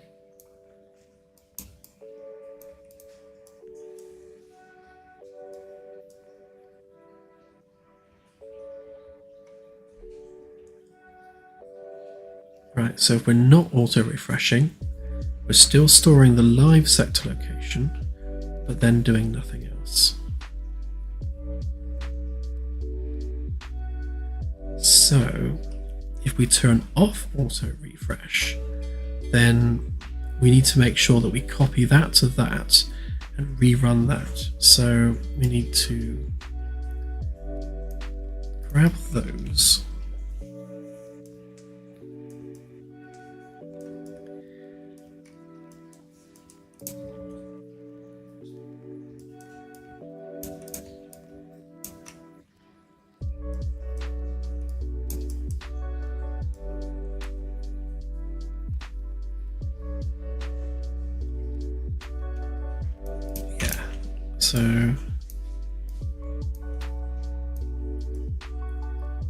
So when this is fired, we need to copy our live value, which is this one.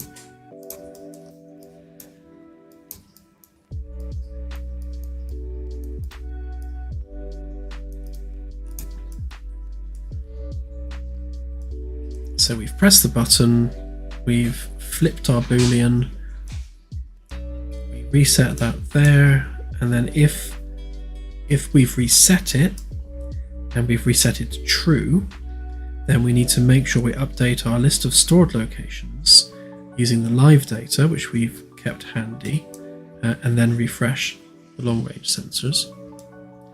And then if we are receiving the update, because the ship's moved, we always store the live data, but we don't update the stored data unless auto refresh is on.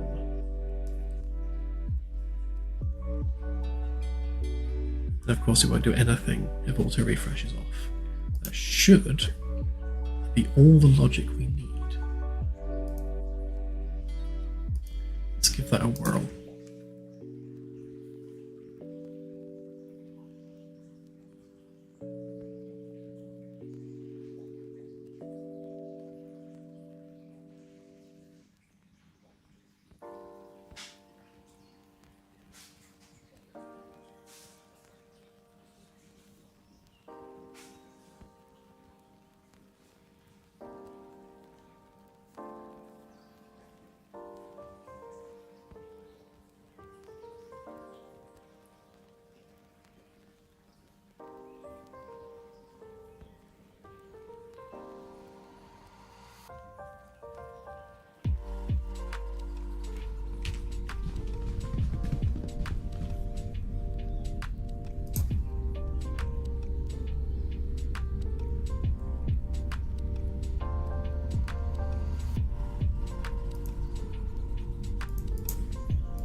That's interesting.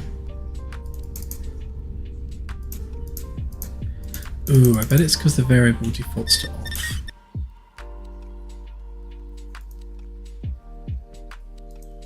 Yeah, there we go.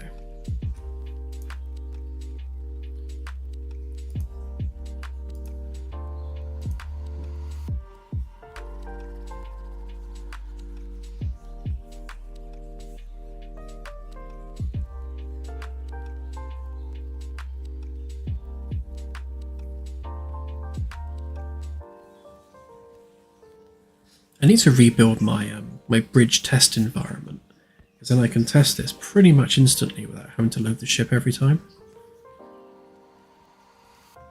It's just more complicated to set up now because it needs active power.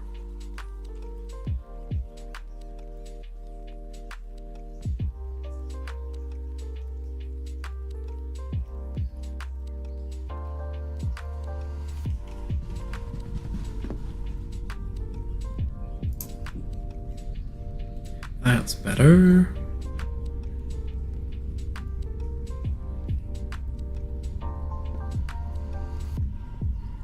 Right, so if we expand that, so auto refresh is on. So let's just go maximum burn.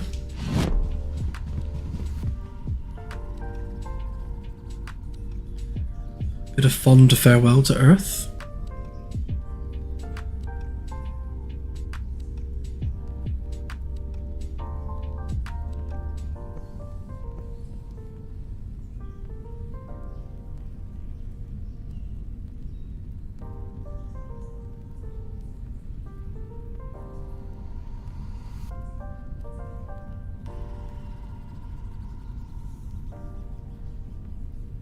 I'll have a look at that, Jamo, thank you.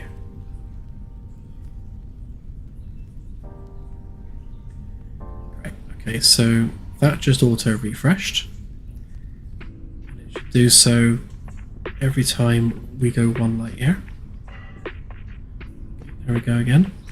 Right, now if I turn auto-refresh off and we expand that, it should cease to refresh.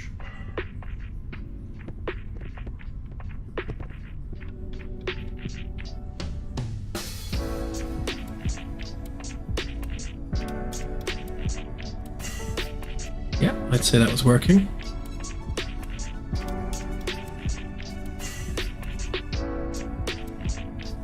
Now if I turn auto refresh back on again, it should sync up to the live data. Bizarre.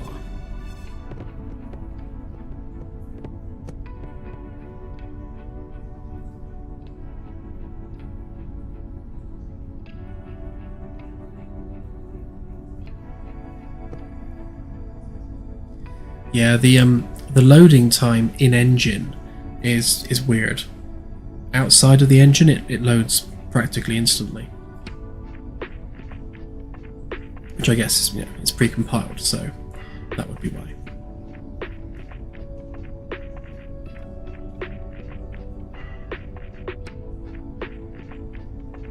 And auto refresh off.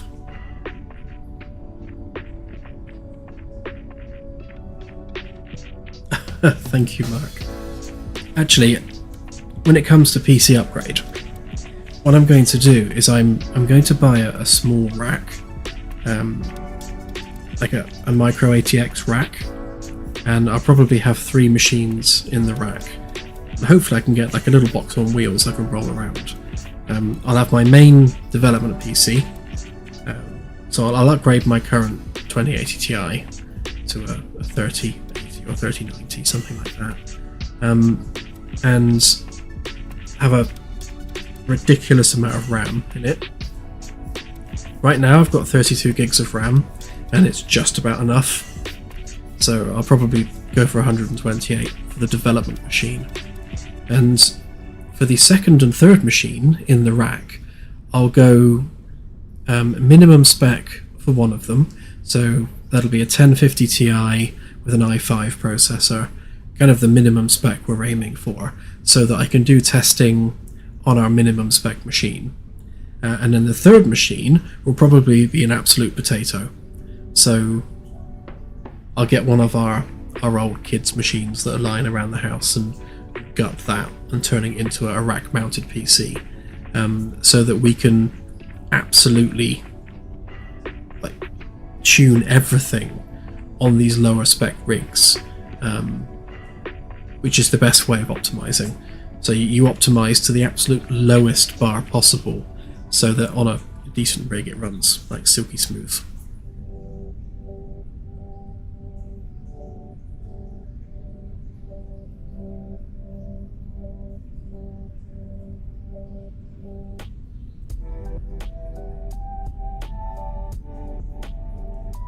Yeah, what Max said basically.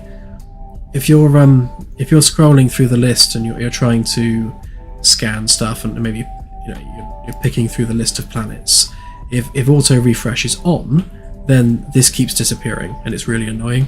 So it's nice to be able to just turn it off.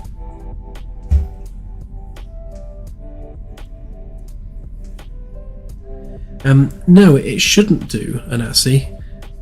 The amount of content that the game has, even if the galaxy is absolutely packed with content, is split up into bite-sized chunks, so it's never going to load more than what is contained within a single star system, and similarly never more than what's in a collection of sectors.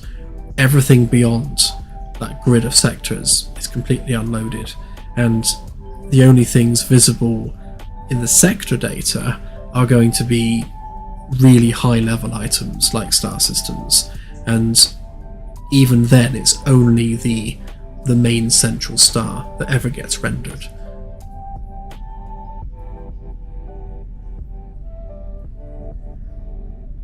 Yeah, it's basically a tiered approach. So the closer you get to a star system, the more content is loaded. And when you pass within that 1 light year cube that contains that star system, that's when it generates the system itself. So as soon as you pass more than 0.5 light years away, all the planets are unloaded.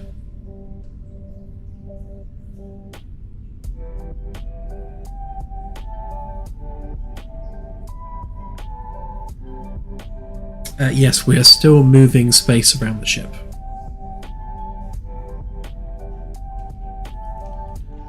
Oh yeah, that was an interesting bug actually. So if we turn the display off and change modes, yeah, it turns it back on again. So that's just a logic fail. I'll fix that next. So I'm happy to call this working. I think this is working perfectly.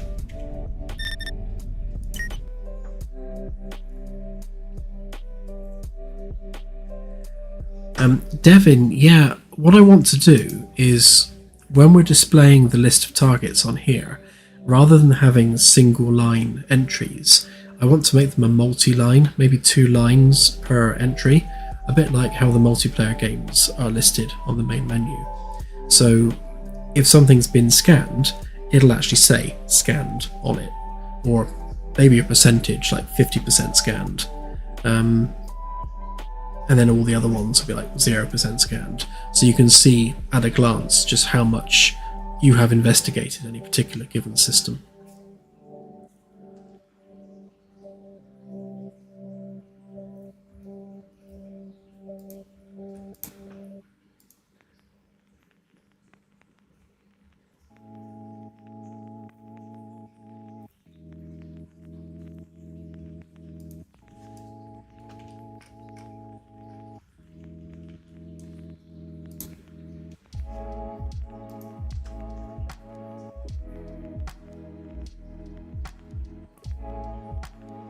Yeah, we'll have to decide how we determine what 100% looks like.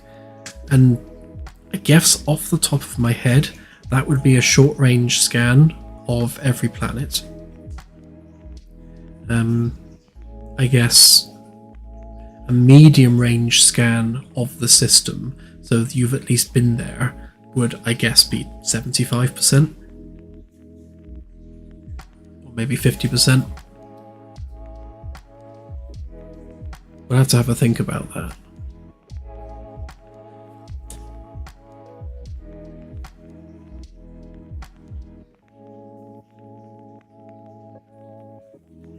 Yeah, I mean, depending on how much content that's added, if we include surface details as well, then fully exploring a star system could be multiple days worth of work.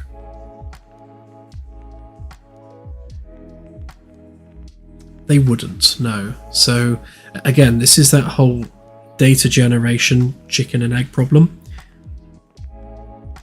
So we won't know what points of interest are on a planet until that star system has been generated. And we cannot generate that star system from outside of its 1 light year cube. We generate some of it when you scan the system on the sensors. So on an individual system by system basis, you can probe that data. So from that sense, yes, we could. It just depends on what the data overhead is like. Because if we're talking hundreds of surface POIs per planet, then all of a sudden you're talking about 1,000 plus data points, which is not impossible because we just have a scanning system scroll bar which goes across ever more slowly depending on how much content we add. Yeah, I'll have a think about it.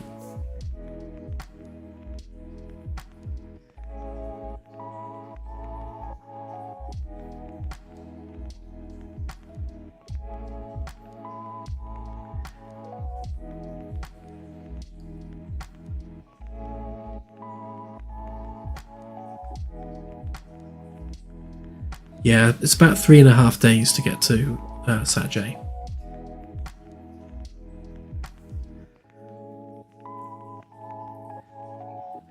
Yeah, so the other way we could do it is that when you perform a long-range scan, that could be worth, say, 25%. When you perform a medium-range scan, that's an additional 25%. So there's your 50%. So 25% sniffing it from a distance. Halfway scanned when you actually visit within the system boundary. And then that final 50% is all of the planets and anything therein.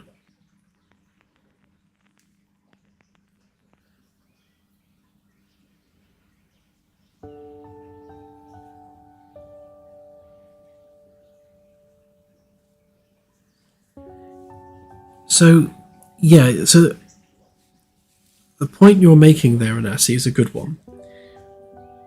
When we generate stellar societies, we have to do that separately from the planetary data. So there are two levels of generation. You've got the pre-spaceflight generation, and that happens on a per system basis. So that's where we look at all the planetary conditions, we look at whether or not life is possible there, and we will generate the details of that life and potentially civilization right up to the point where they leave their star system. So basically up to FTL. So we're talking about warp and pre-warp civilizations. At the point where they have warp capability, we can no longer wait until the system's generated, because we need them to have vessels out and about, going between systems and traveling around their sector. So we have to pre-calculate ahead of time how many spacefaring civilizations there will be within a given sector. And then we generate those systems separately to the ones which go through the full suite of development or generation tools, if that makes sense. Which means, in terms of the Drake equation, which is kind of the big thing from my perspective, I really, really wanted to adhere to the Drake equation in terms of generating life scientifically. Spacefaring civilizations within the game are separate from all the Drake equation stuff by nature of the fact that because we can't generate them at the time that systems are generated, because we can't generate all the systems at once, they have to be generated in isolation. Does that make sense? I'm kind of rambling, but it just means that all of the FTL civilizations within the game are, I suppose, procedural in the artificial sense rather than procedural in the natural sense. So those ones are not science driven.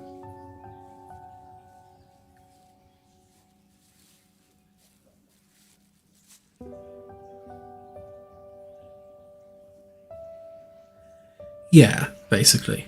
So when we're looking at the science and the science behind life in the galaxy, like how many habitable worlds there are within the galaxy, the Earth analogues that you find will be science driven. The home worlds of alien civilizations are placed arbitrarily. They'll still have a rule set associated with them, but they'll be essentially scattered around the galaxy as evenly as the procedural algorithm can make it, so that every sector you come to has that predefined political state going on. And we did the work on that like a dozen streams ago, where we set up the various possible political states for a given sector, and then that drives what civilizations, if any, get generated within that sector. And then separately from that, you have all of the actual science-driven astrophysics stuff, where we decide whether or not a planet is an Earth analog, and then indeed whether or not life, whether abiogenesis has occurred on that world. So you've got these two systems running in tandem to create the galaxy. I guess that's where we draw the line between science and science fiction. And the FTL capable species are on the science fiction side. The non-FTL capable life, be it animals or early intelligent life, is on the science side of the line. I'm going to stop rambling now. Hopefully I've made the point. Thank you, Aaron. Very much appreciated.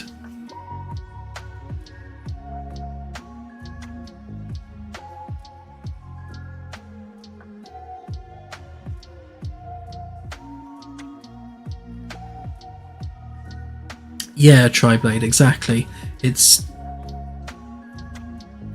at the risk of rambling some more. If you think about that 3x3x3 cube of sectors, if there's an alien vessel, like an alien cargo ship, traveling between worlds, either in the sector that you're in or in an adjacent sector, you need to be able to see that on the sensors. But how do we know in advance that there's a planet there that has life, that has FTL capable life, if we can't generate star systems until you get to them? So you've got that chicken and egg scenario, and really the only possible solution is that you generate FTL capable life separately. So that's just, that's the approach we're going with it. And it's nice because it allows us to shape the political structure of the galaxy separately from the really hardcore science stuff.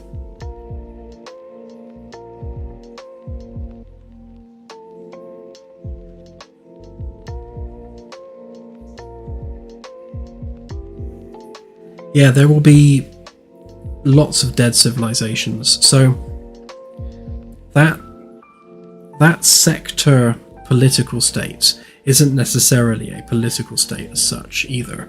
It's more, I don't know what the word would be, just flavor. It's the state of the sector.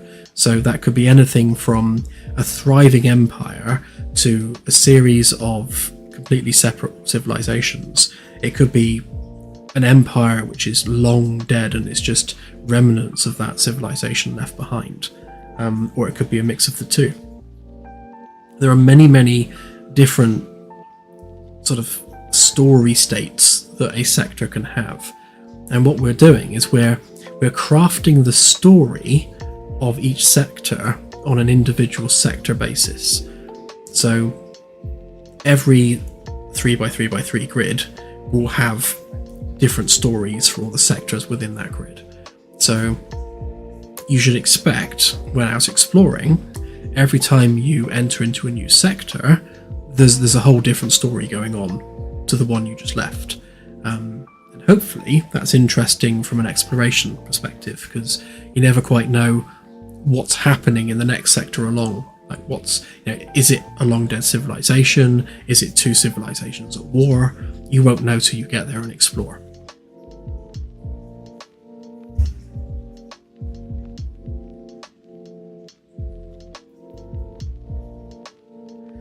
But yes, the science side will stop at essentially us as we are now.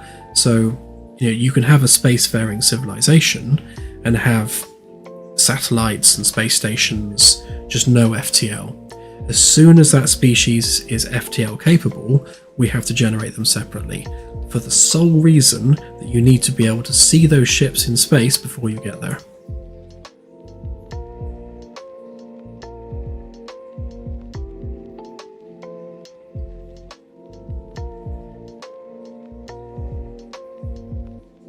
Yeah, the backer races are going to be handled completely separately.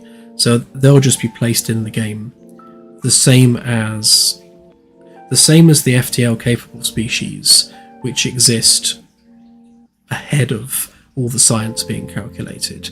The backer races being manually crafted will just be there, existing in the galaxy. And the same will be true for any hero races that we create. Because when we do our single player campaign, we still need our hero races that are part of the game.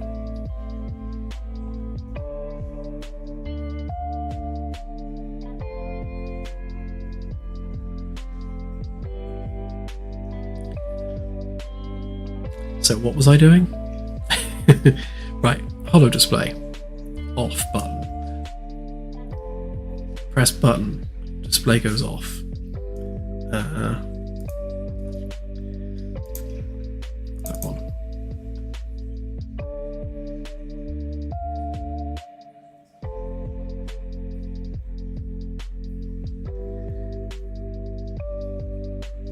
Yes, Nathan, very much so. Think Babylon 5 more than Star Trek. I think Babylon 5 is a closer analogy to the kind of aliens you'll find in the game. We definitely want some truly, truly ancient races out there.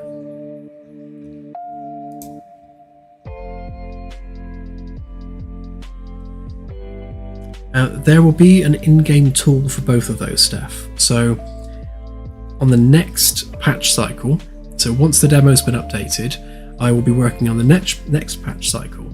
And as part of that patch cycle, I'll be building the Star System Designer tool. So you'll be able to completely design star systems, design the planetary surfaces, and do all that stuff to build your star system. And you'll be able to save those locally. And anyone, backer or not, will be able to save local star systems to include in their local galaxy. So those star systems will be there in any multiplayer game that they choose to host. And that's going to be part of the system which is tied into our Game Master tools. So people that are doing a GM-led roleplay session, for example, can pre-build some star systems and some stories ahead of time, populate their particular game with those star systems. So when they're running their roleplay session, they have their story worlds within their game. And that's only there for their game that they're hosting. And that will be available for everybody. Where it's different for backers is you'll be able to pick which one of those custom systems that you've designed that you like the most, and you'll be able to submit that for inclusion in the game proper. So that system that you've designed will go into our review queue, where we'll just cast an eye over it, make sure it's not called Penis World, make sure that it's not breaking immersion, and if it passes all the checks, then we'll put it in the game proper, and it'll be there for all players. And the same will be true for backer races.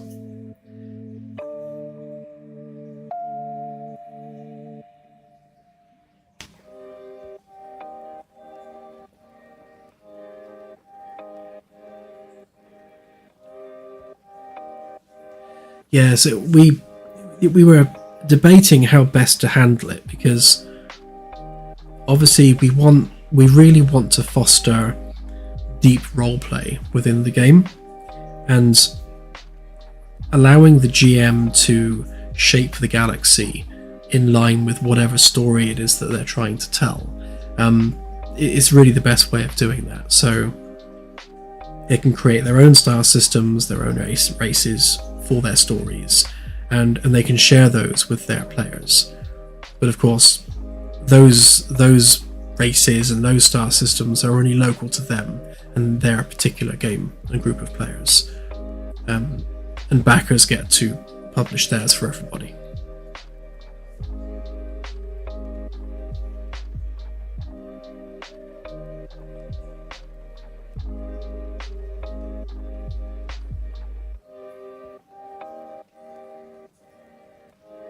Yeah, that would be cool, Steph. And on that note, because we've had people ask us before about the rights and IP ownership, and it's worth clarifying that again, because we've had concerns that if someone's, say, writing a book and they want to add the races and the characters from their book in the game, then where do we stand on IP law and rights and ownership and who owns them at that point and that sort of thing? So we wanted to make it clear that if you are an author and you've written a book and you've got characters and you think they'd be a good fit for the game, you've backed the game and you've got a star system and an alien race, if you choose to put your characters that you've written in the game, then we will not inherit any rights or ownership over those characters. The little terms and conditions thing that you'll have to accept when you submit content will basically say you're giving us permission to use those characters and story surrounding whatever it is you've written within the game for the life of the game once you've submitted it. And that's it. So essentially you're just giving us permission to use it. We claim no rights or ownership over it, which means it doesn't affect you publishing your books. It doesn't affect how you use your own characters. You use them, in whatever media you want because they're yours. We just want permission to use them, essentially, which is, I think the fairest way of handling it.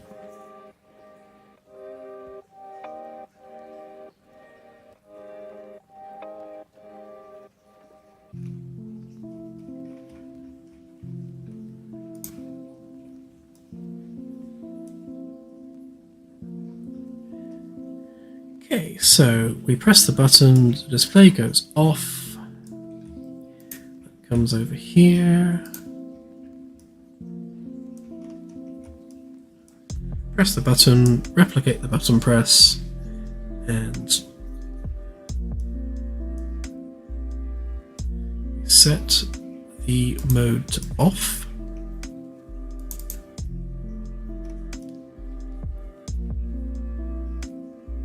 Okay.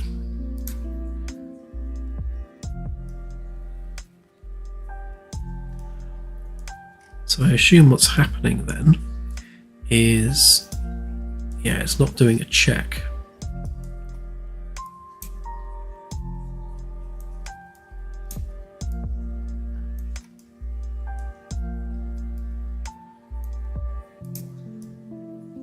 So for each one of these,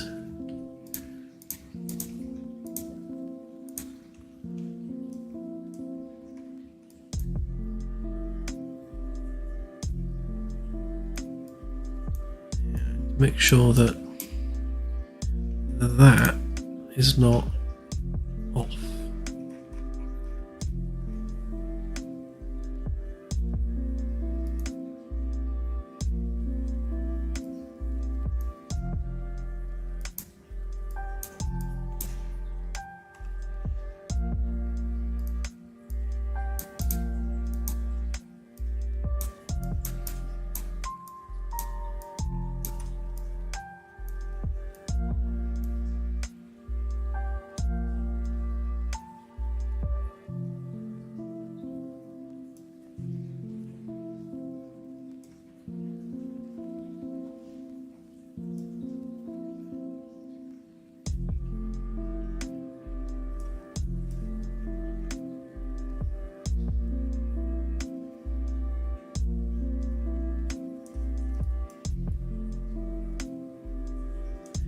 Probably doing something there as well. I'll check that afterwards.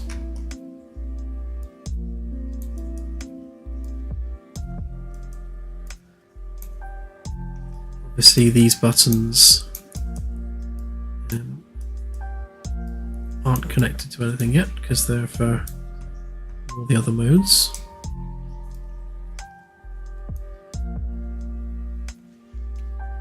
Comms, tactical.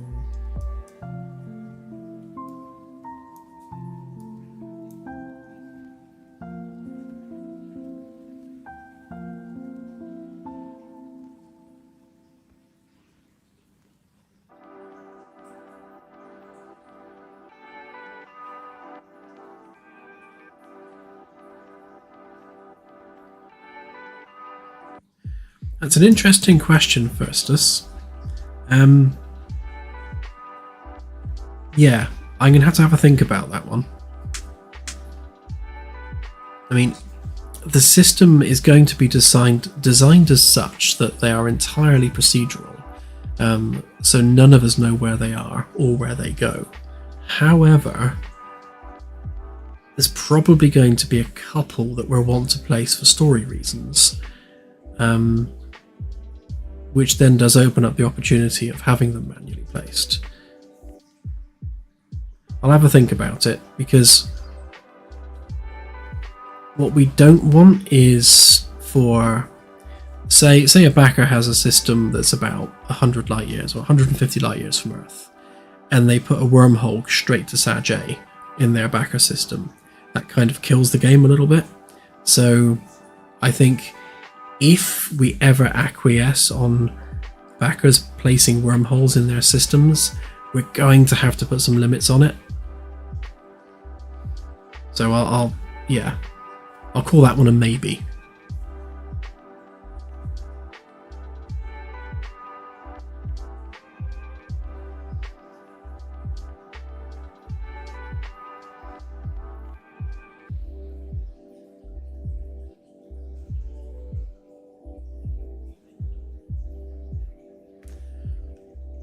Now, it just occurs to me that this is the interface for the actual command chair, so these aren't even relevant. But you're literally overriding the hollow mode with this, so this is the wrong place to check it. What we actually want to do is do it here.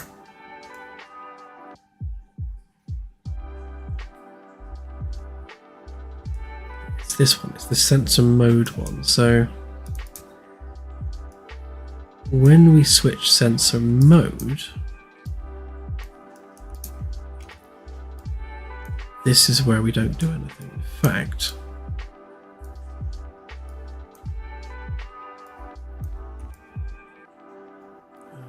yeah, we'll do it here. So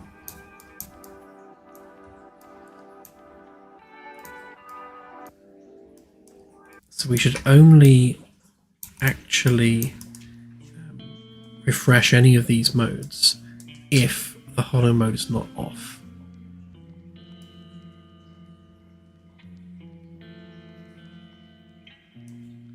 That should immediately fix that issue. However, I think there's going to be another problem.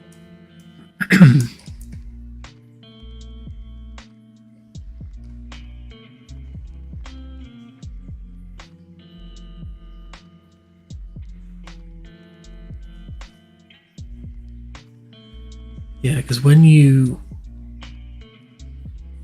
set it to any other mode, it needs to obviously turn the display back on, but that display needs to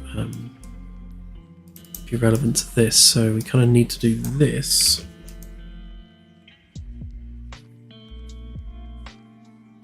Yeah, we need to do that when you turn the display back on to make sure it has it's picking up the right mode, because obviously you're still using the sensors UI separately to the hollow display being off. So that would happen here.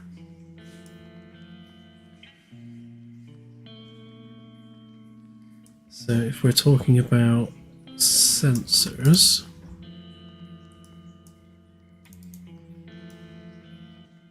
okay, it's already doing it, that's fine then.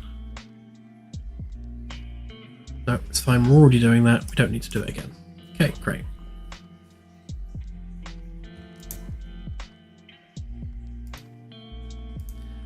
Let's give that a try, make sure it just works.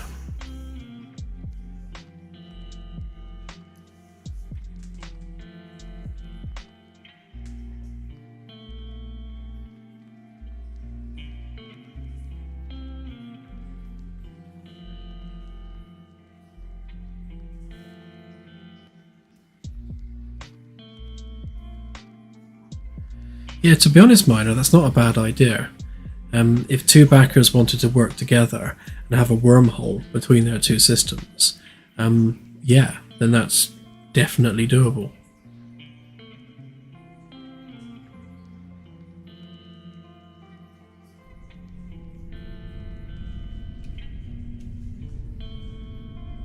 Sure, Ian, I'll give that a try.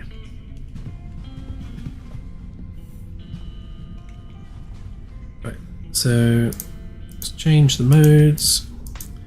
Right, so we're on medium range. Turn off the display. Turn it back on. It should stay on medium range. So off, on, off. Right. We then surf the pad as usual. So short range, galactic position, long range, medium range, short range. Right, so when we turn this back on, we should see Earth. Ah.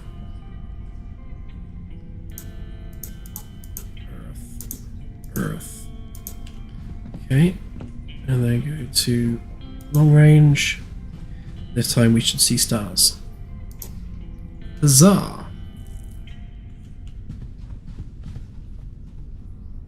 Okay, problem solved. Okay, black hole. Let's find one.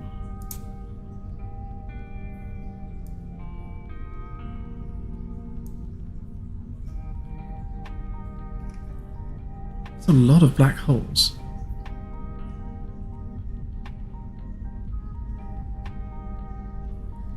There should not be this many black holes.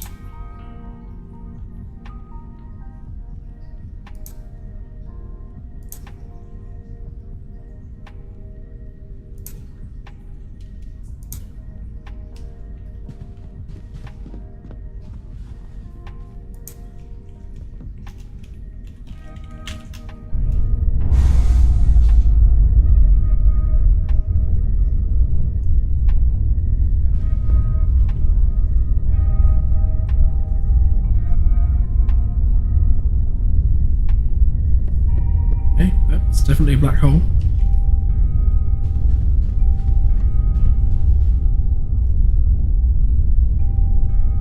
So, short range. Ah.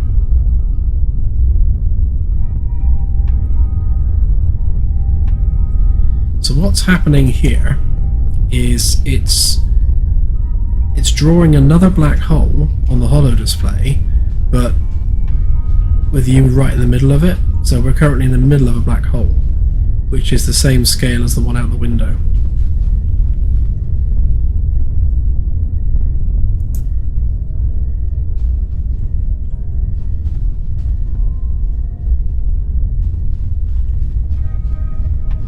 Oh, that was nice and terrifying.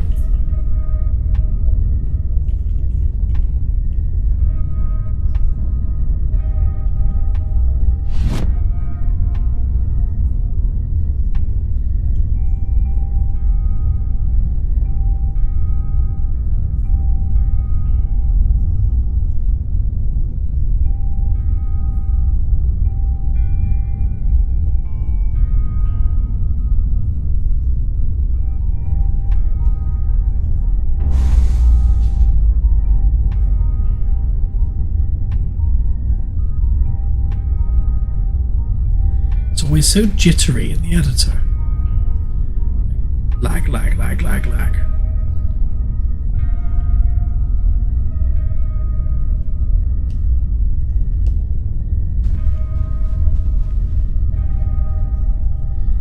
Gotta love a good black hole.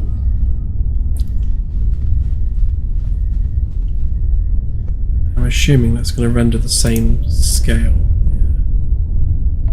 Yeah, basically it's overlaying them, so...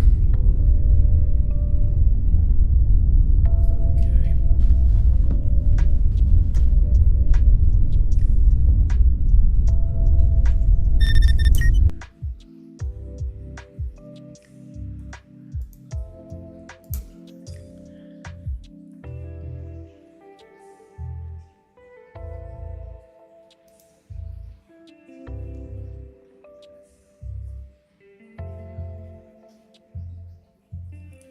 Yeah, within 150 light years, that's way too many black holes. There should be, on average, 1 or 2 per sector.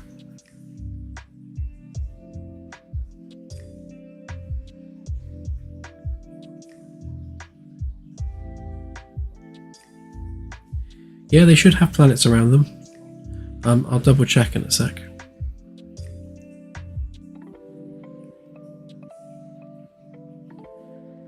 Where are we? Just want to make sure that it's actually loading the right class. So blah blah blah blah blah. Short range. Yep. Short range.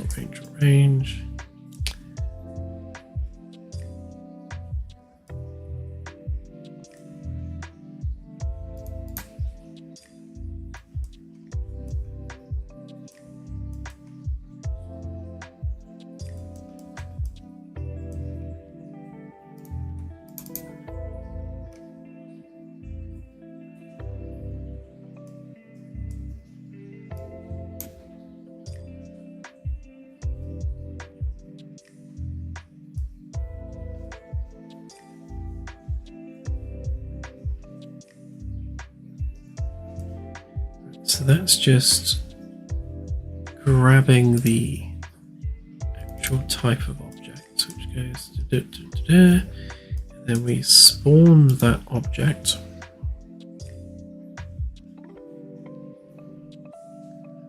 Oh no, that's the sensor item.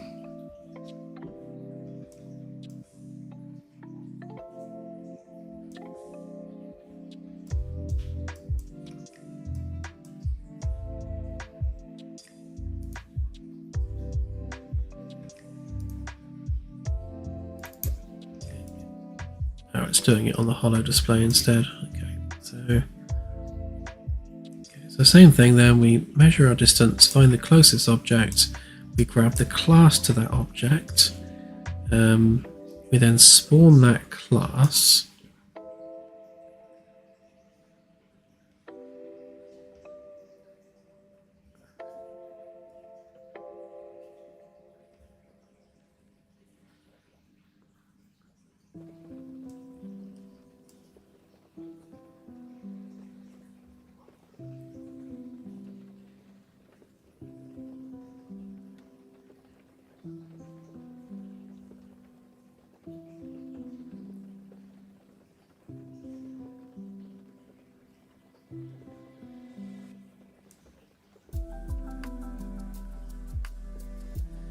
Right, so what we're not doing here is we're not scaling the object.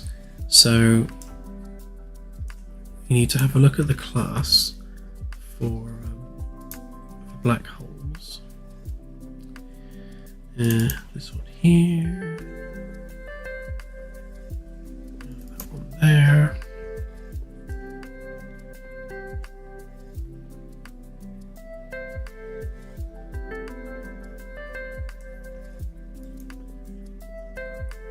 Right, and that's not been set up for the holo display. But we know that we need black holes to go there. So that should take care of that side of it. And then if we take our procedural planets,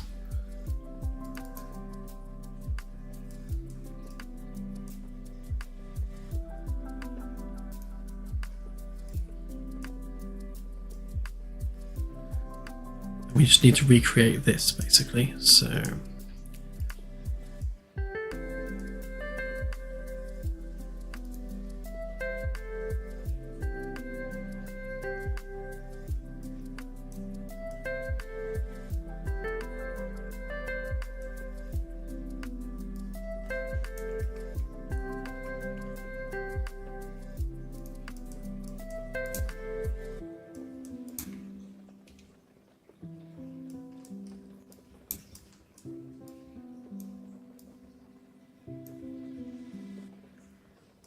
yeah, stars on the holo display are much reduced in their brightness.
Okay, so essentially we need to get rid of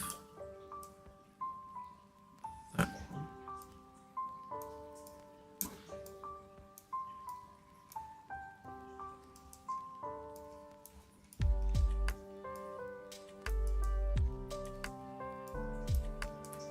Need that.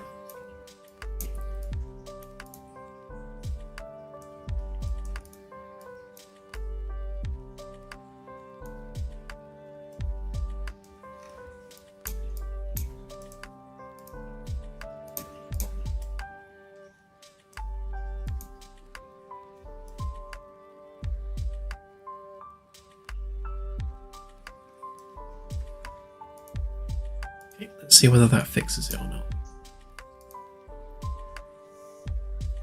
Essentially what's happening there is that it's spawning the object for the black hole, but the full size version, and the code to tell it to be small on the holo display wasn't hooked up to anything. So this should fix the problem.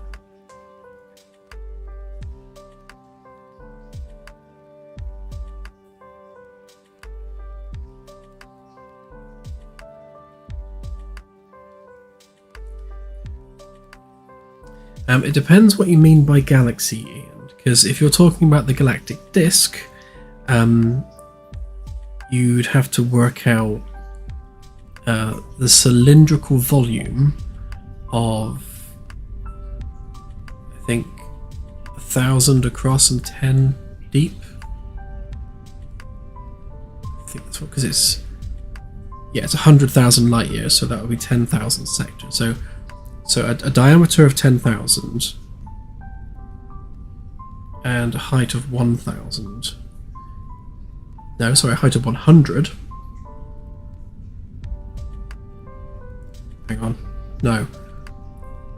A diameter of 1,000 and a height of 10? I think that's the cylindrical sector volume. But if you're talking about the entire galactic halo, it's significantly more than that.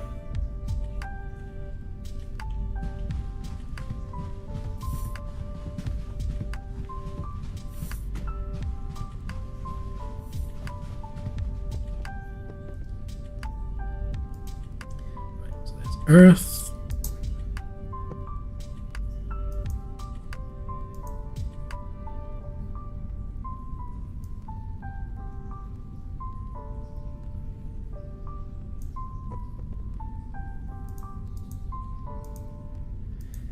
So they do have planets, albeit ice giants. That's a bit weird as well. Everyone has a single ice giant.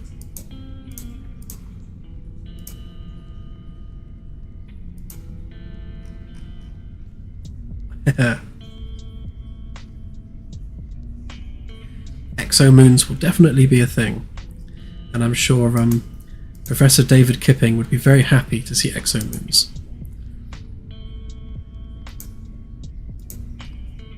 Right, let's go to that same black hole.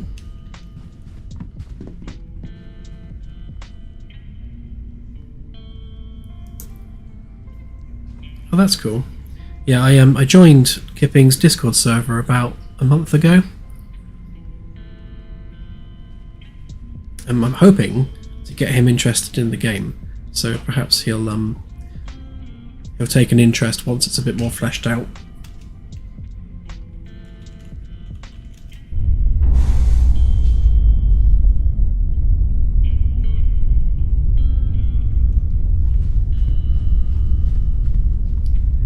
Sorry, Josh. Yes, we did that about 9 o'clock.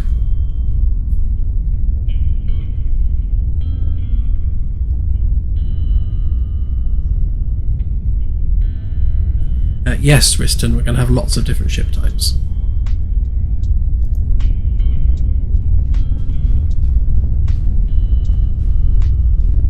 Okay, well we've got the black hole, we just don't have an accretion disk.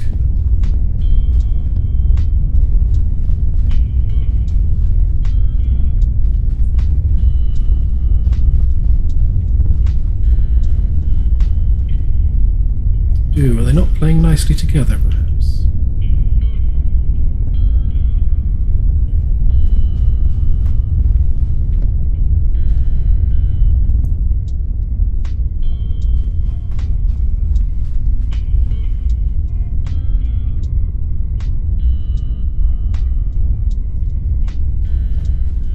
Yeah, it looks like the two black holes together were not happy.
Wow, this is a very, very dark gas giant.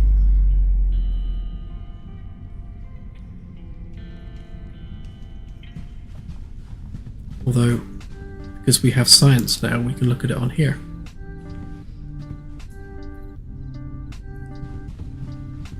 This is what it would look like if you could see it.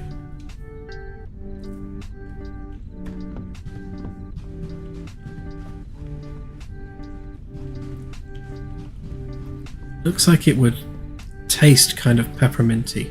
I kind of want to lick it.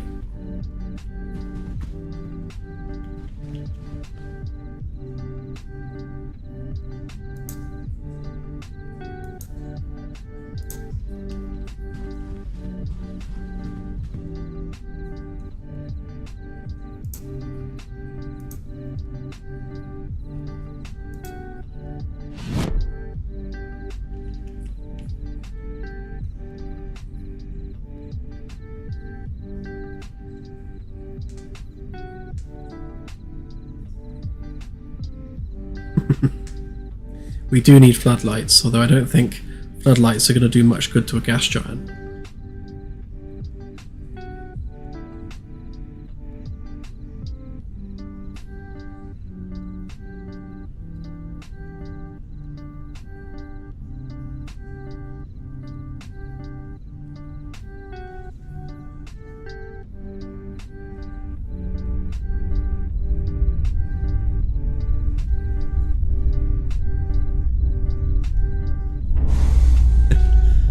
Yep, sounds normal.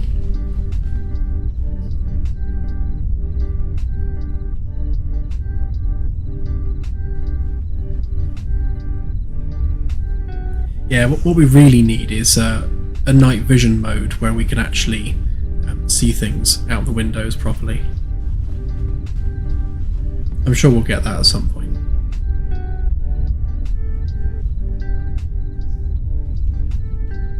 So the issue seems to be that most likely because it's a post-process effect, it's not loving the fact we've got two black holes. And it's really tanking my FPS as well.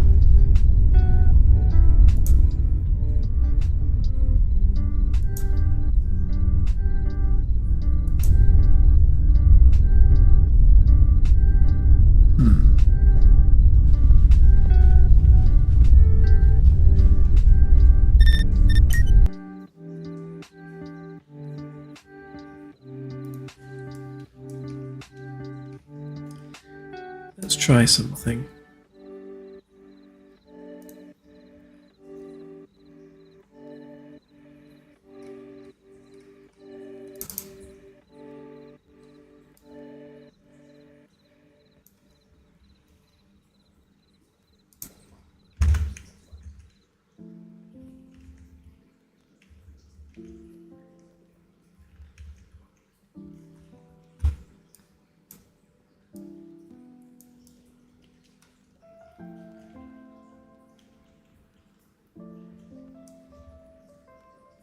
Okay, so here we have a little Diddy Bridge black hole. Okay. That immediately breaks if you have another one.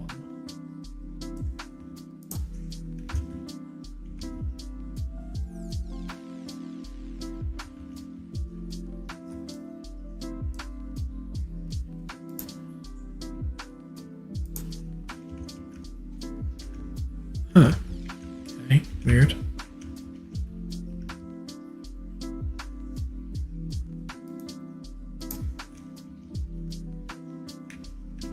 Oops.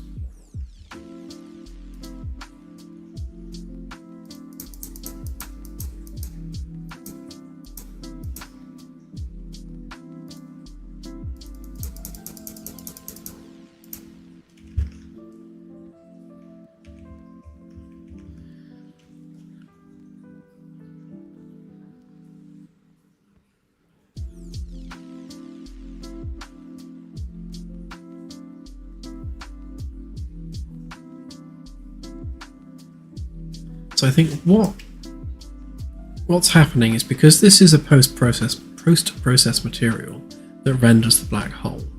Obviously, when we're sending data to the material, of course, it's updating everywhere because it's a single post-process material. However, if I add a secondary one, I could do the trick.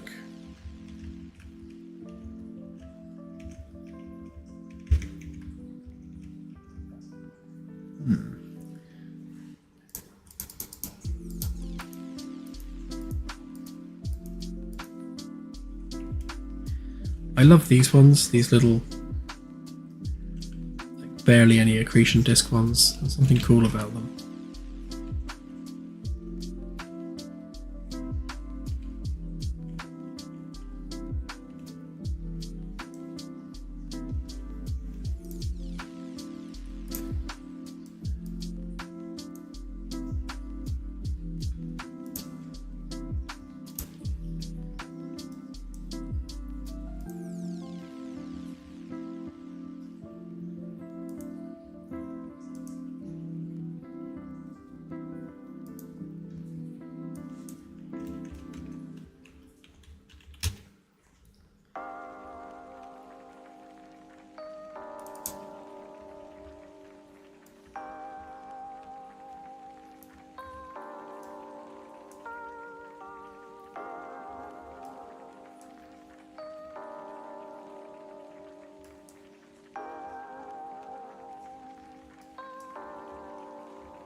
Okay, fingers crossed.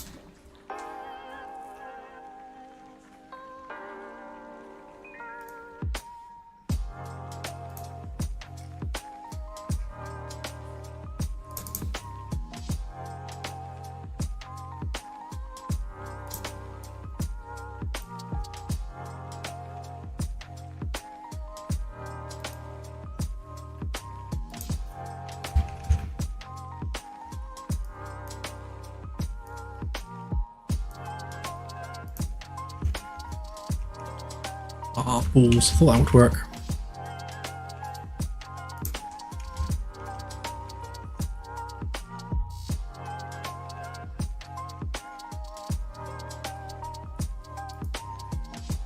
I mean, it should have worked because they were... actually...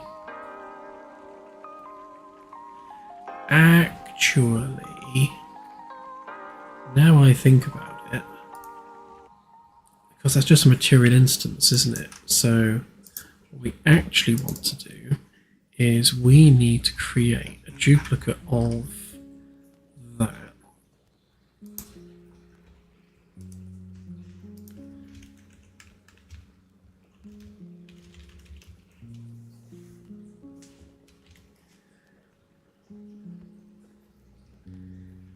Okay, and then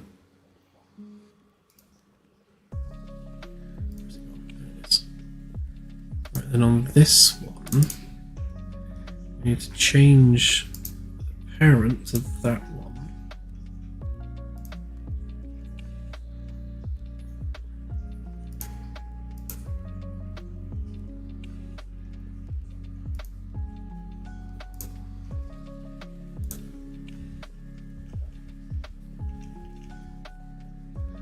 Technically, they should be two entirely separate post-process volumes.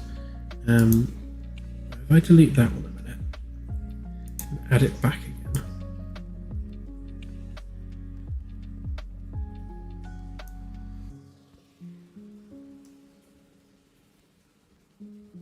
or not. Actually, if we set the radius something sensible.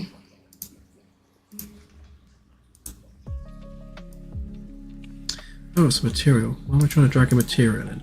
That's not going to work, is it?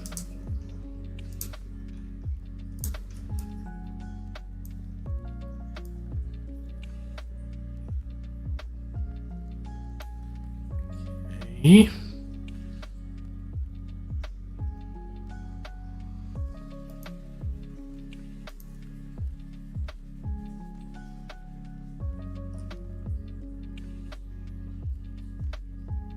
So we're definitely pulling in a separate material instance.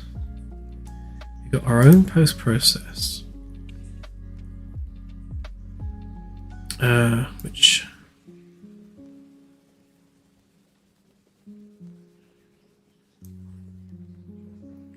are going to override each other, aren't they? So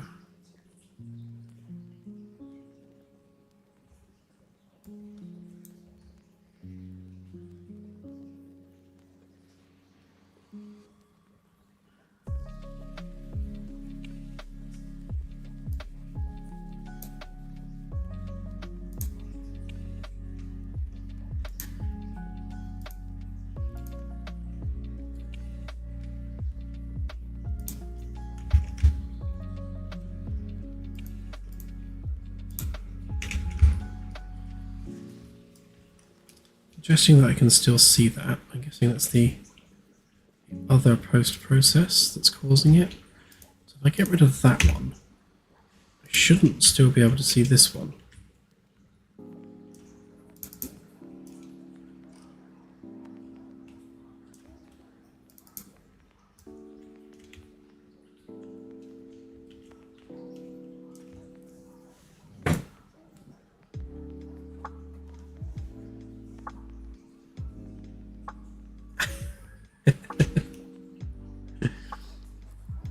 I shall not.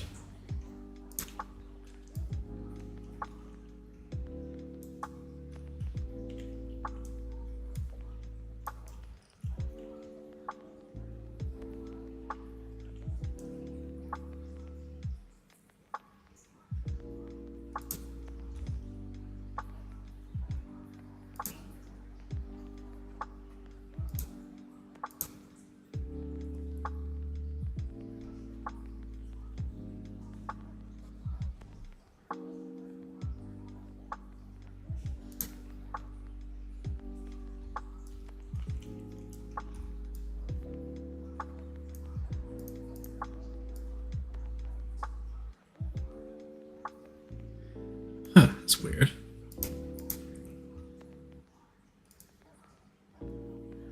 added it back. Hmm.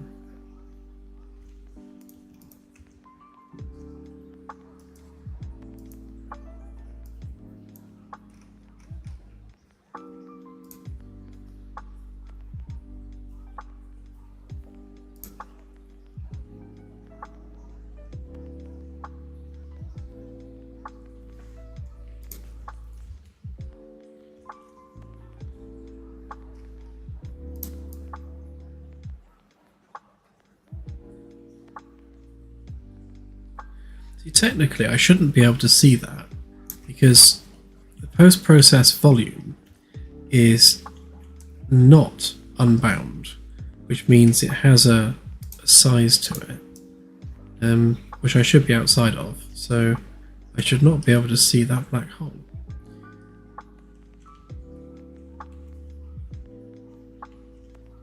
Must be because the main one is unbound.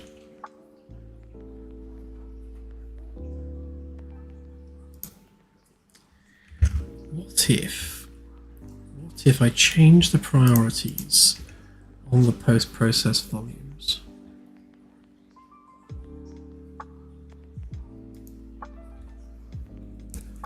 So if we make this one a priority of 1,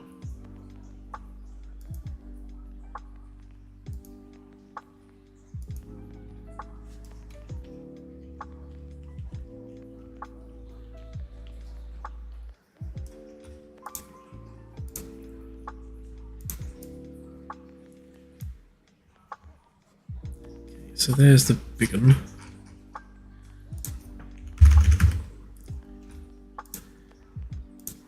There's that one.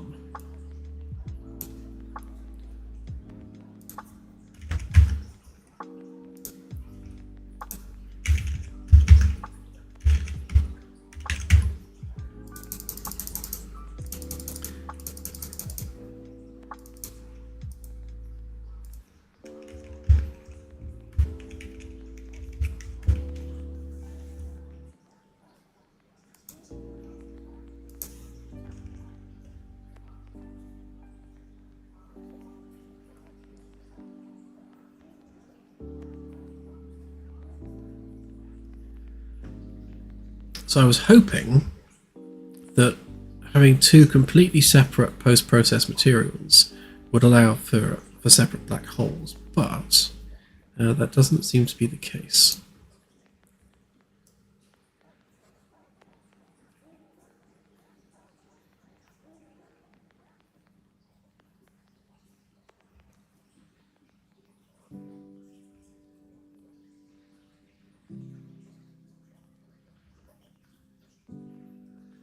So I can add 2 on 1 maybe.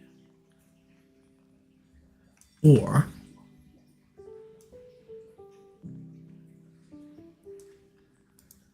even better. Oh, hang on. Hang on a minute. Of course, it's in a construction script, isn't it?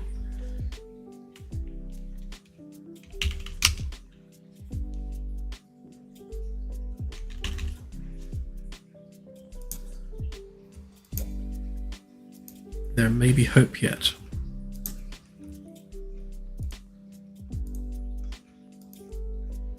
I was looking in the event graph. Ah, there we go. Right, that makes more sense. We've got 2 post-process volumes, each one with its own material, and thus we have 2 black holes.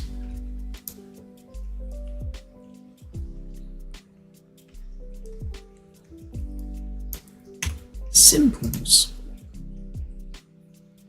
Where I think we're going to run into a challenge with that is we're going to probably have one overlaid on top of the other if you have them both lined up in the window. But let's have a look and see.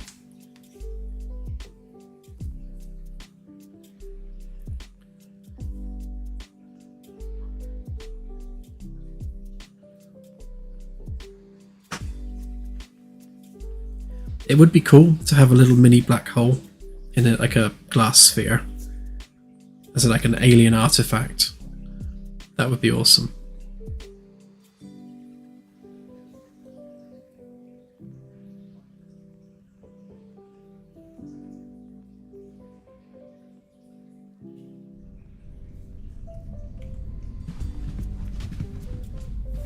Yeah, the FPS is an interesting one because what I get in the editor is completely different to what I get on a packaged game, so it's not necessarily representative.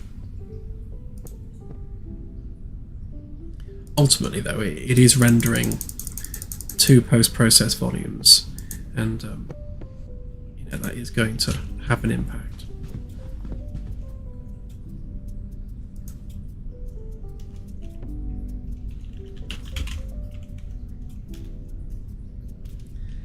Nope, that's not what I wanted to type at all.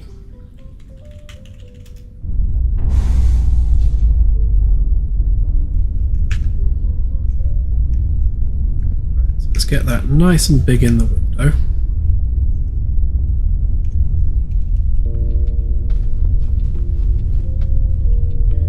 Right, moment of truth.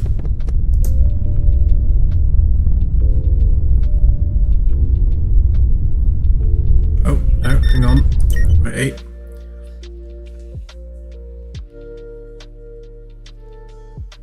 I know what's going on there.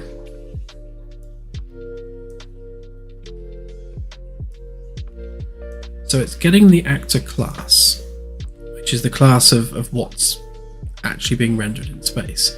Now, of course, it's going to be getting the actor class for the main black hole, not the holo display version. So we just need to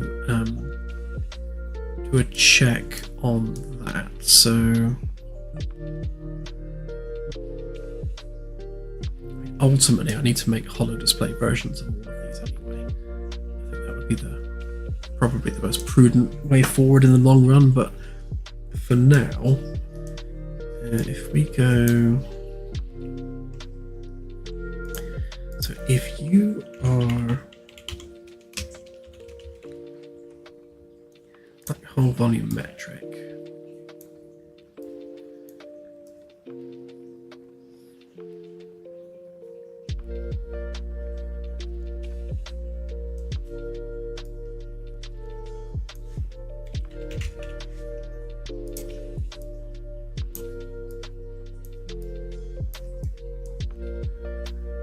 So if you're not a volumetric black hole, just use whatever actor class you are using. If you are,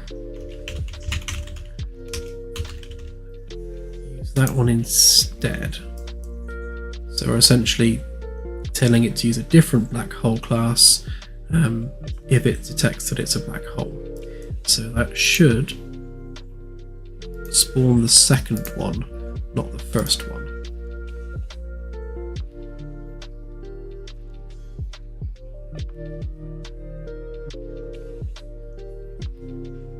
Thanks, Triblade, and have a good one. That's not a lot of sleep.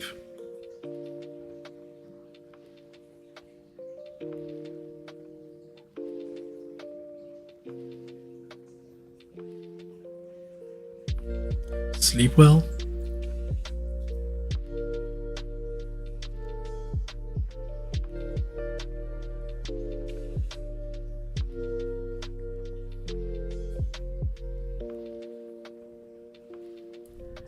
Yeah, the second black hole should have all the same properties, all the same seeds and everything.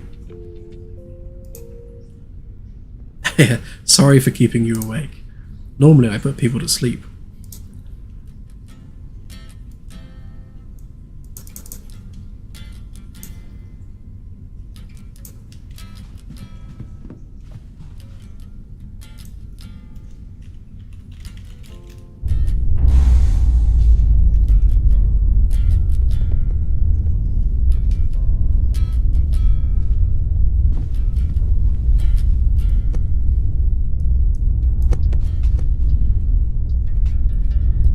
Try again. Huzzah!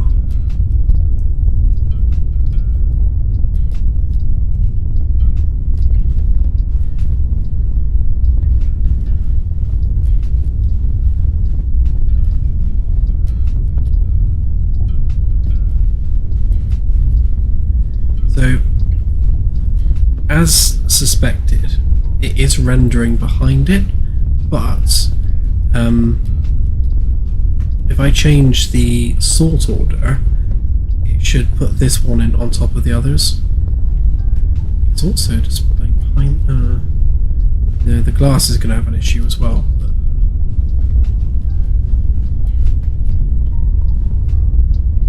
it's mostly working.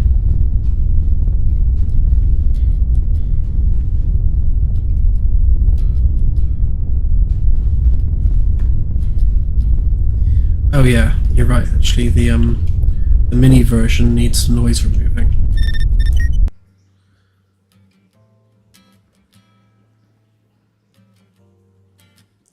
Yeah, there are, well, thousands, I would say, of different types of black hole. There's one type because they're all stellar mass black holes, but the size of the black hole is driven by the size of the star that formed it. So it takes the mass of the parent star, and that's what's collapsed to form the black hole. And then visually, they're just procedural. So they all look similar, but there's many variations.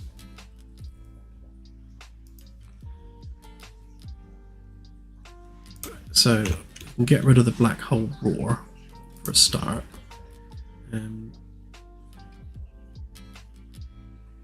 Give this one a priority of 10, maybe.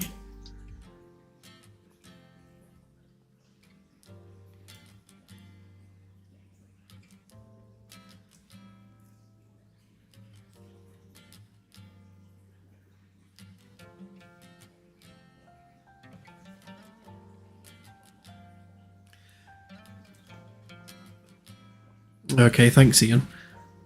That's 2 bugs fixed at least, so that's a good thing.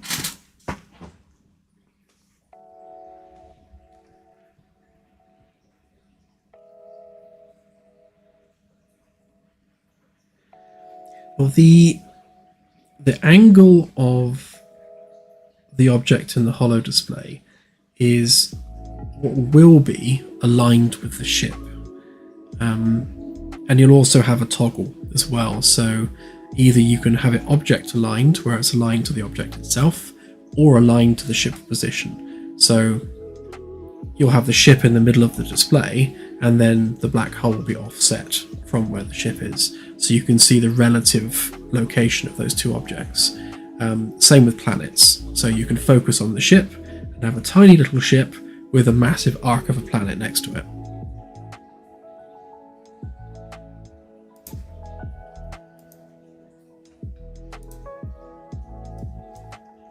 Yep, that's not needed. That's not needed.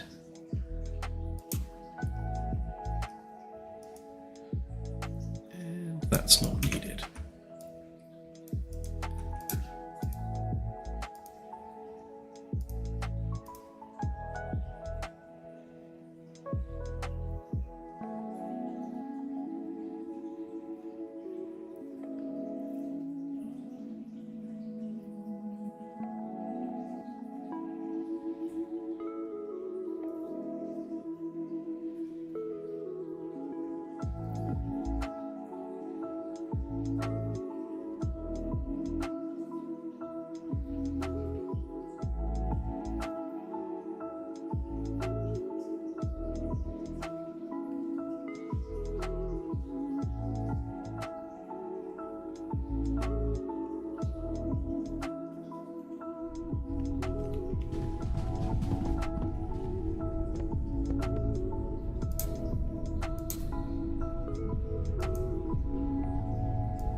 Better-ish.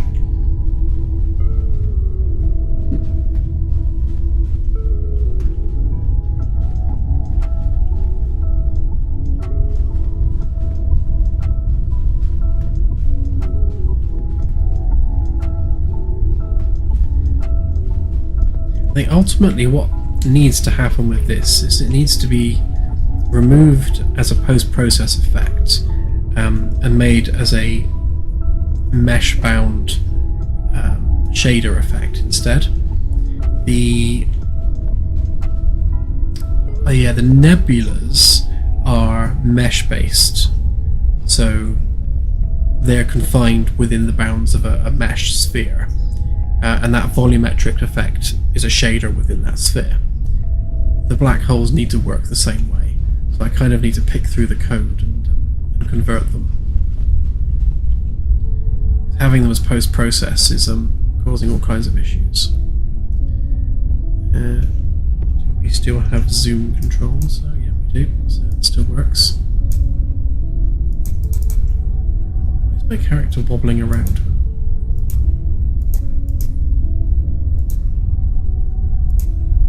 Oh, that's weird.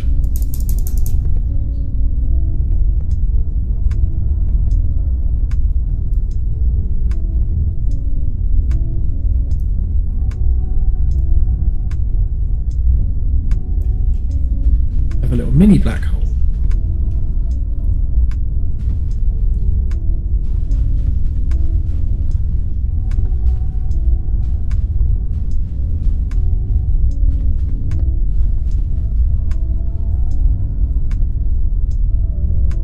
Yeah, being able to move the display up and down is going to be necessary as well, and we'll probably have actual hollow buttons on here, so depending on the mode that's actually active, you'll have like X, Y, Z, up, down buttons floating in midair that you'll be able to interact with to actually move the display. So while the sensor guy might be doing their job on the sensors, the captain can be manipulating the holo display, just scrolling around and zooming in on things separately from the sensors guy, and then they can just click the thing that they're interested in, and off they go. No, I was just jumping into it. Whee!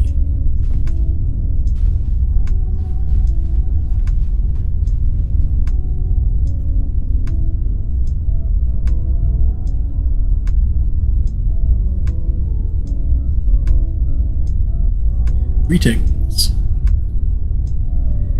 No, I don't know why it's doing it. It's not... The black hole cannot exert any forces, so... I'm not quite sure why it's doing that. Let's go over to the planet and see whether that does it.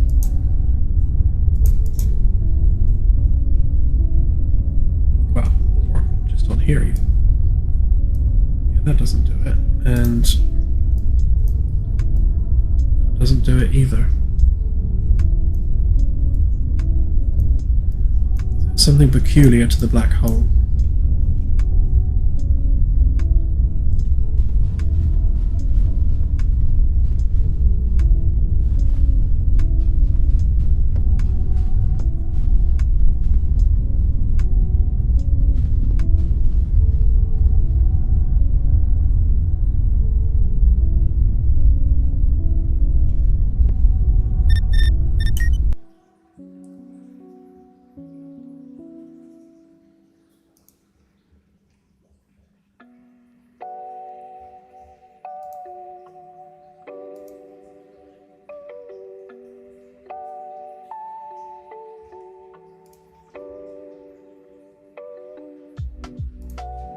The thing is, none of this has any collisions.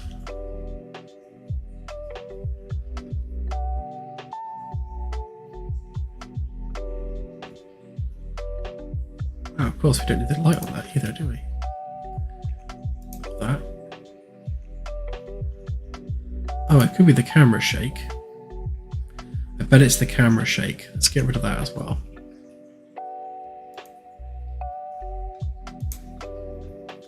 Which means we don't need that.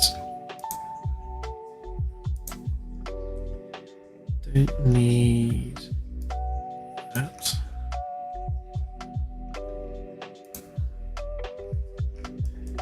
We probably don't need this either.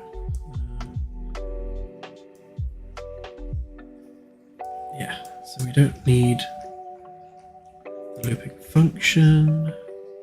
Get rid of that. Get rid of that.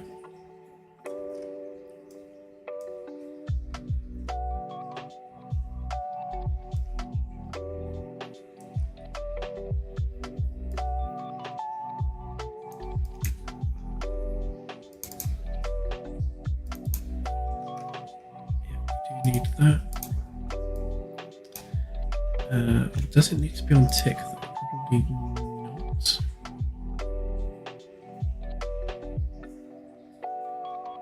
Because it's not moving.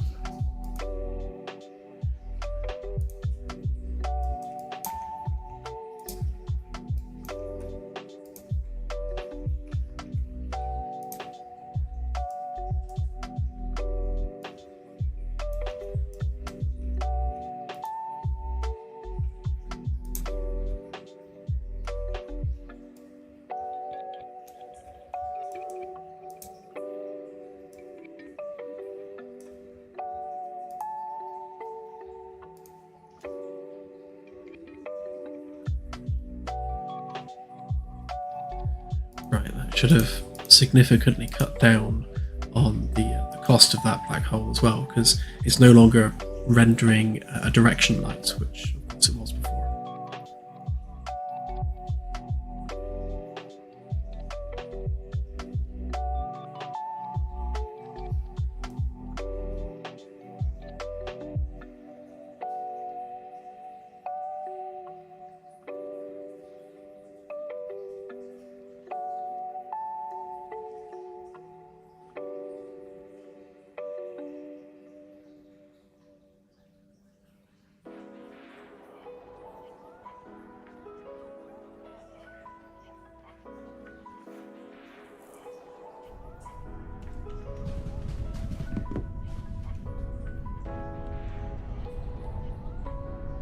Okay, off we go again.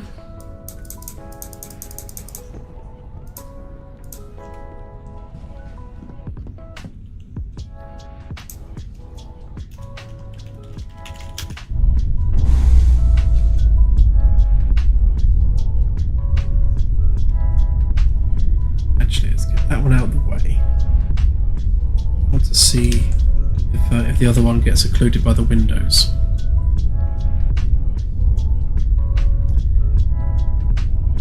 Yes, build your CNC. Yeah, twice a week, as Steph says.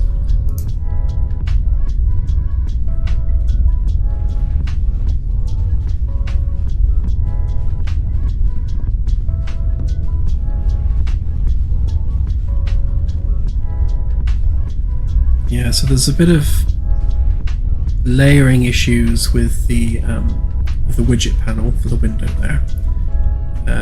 The glass overlays there. So there's going to be a transparency layering issue here that I just need to work my way through. That aside, that seems to be working much nicer. And if I'm not mistaken, these should work properly now. So the issue was indeed the camera shake causing an issue there.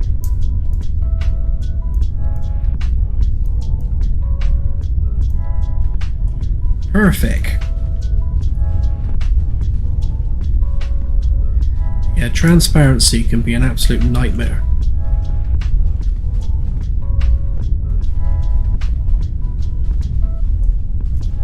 I shall persevere with that, get it fine-tuned.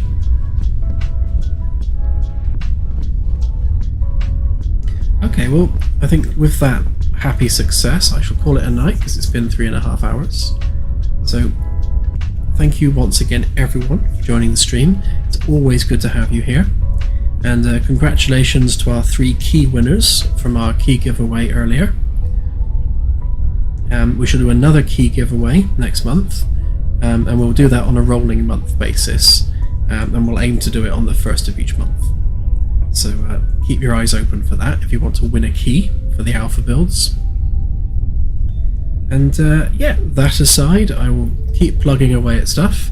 I'll put this out as a build, if not tonight, assuming nothing goes wrong, then tomorrow. And yeah, and then another new stream on Wednesday.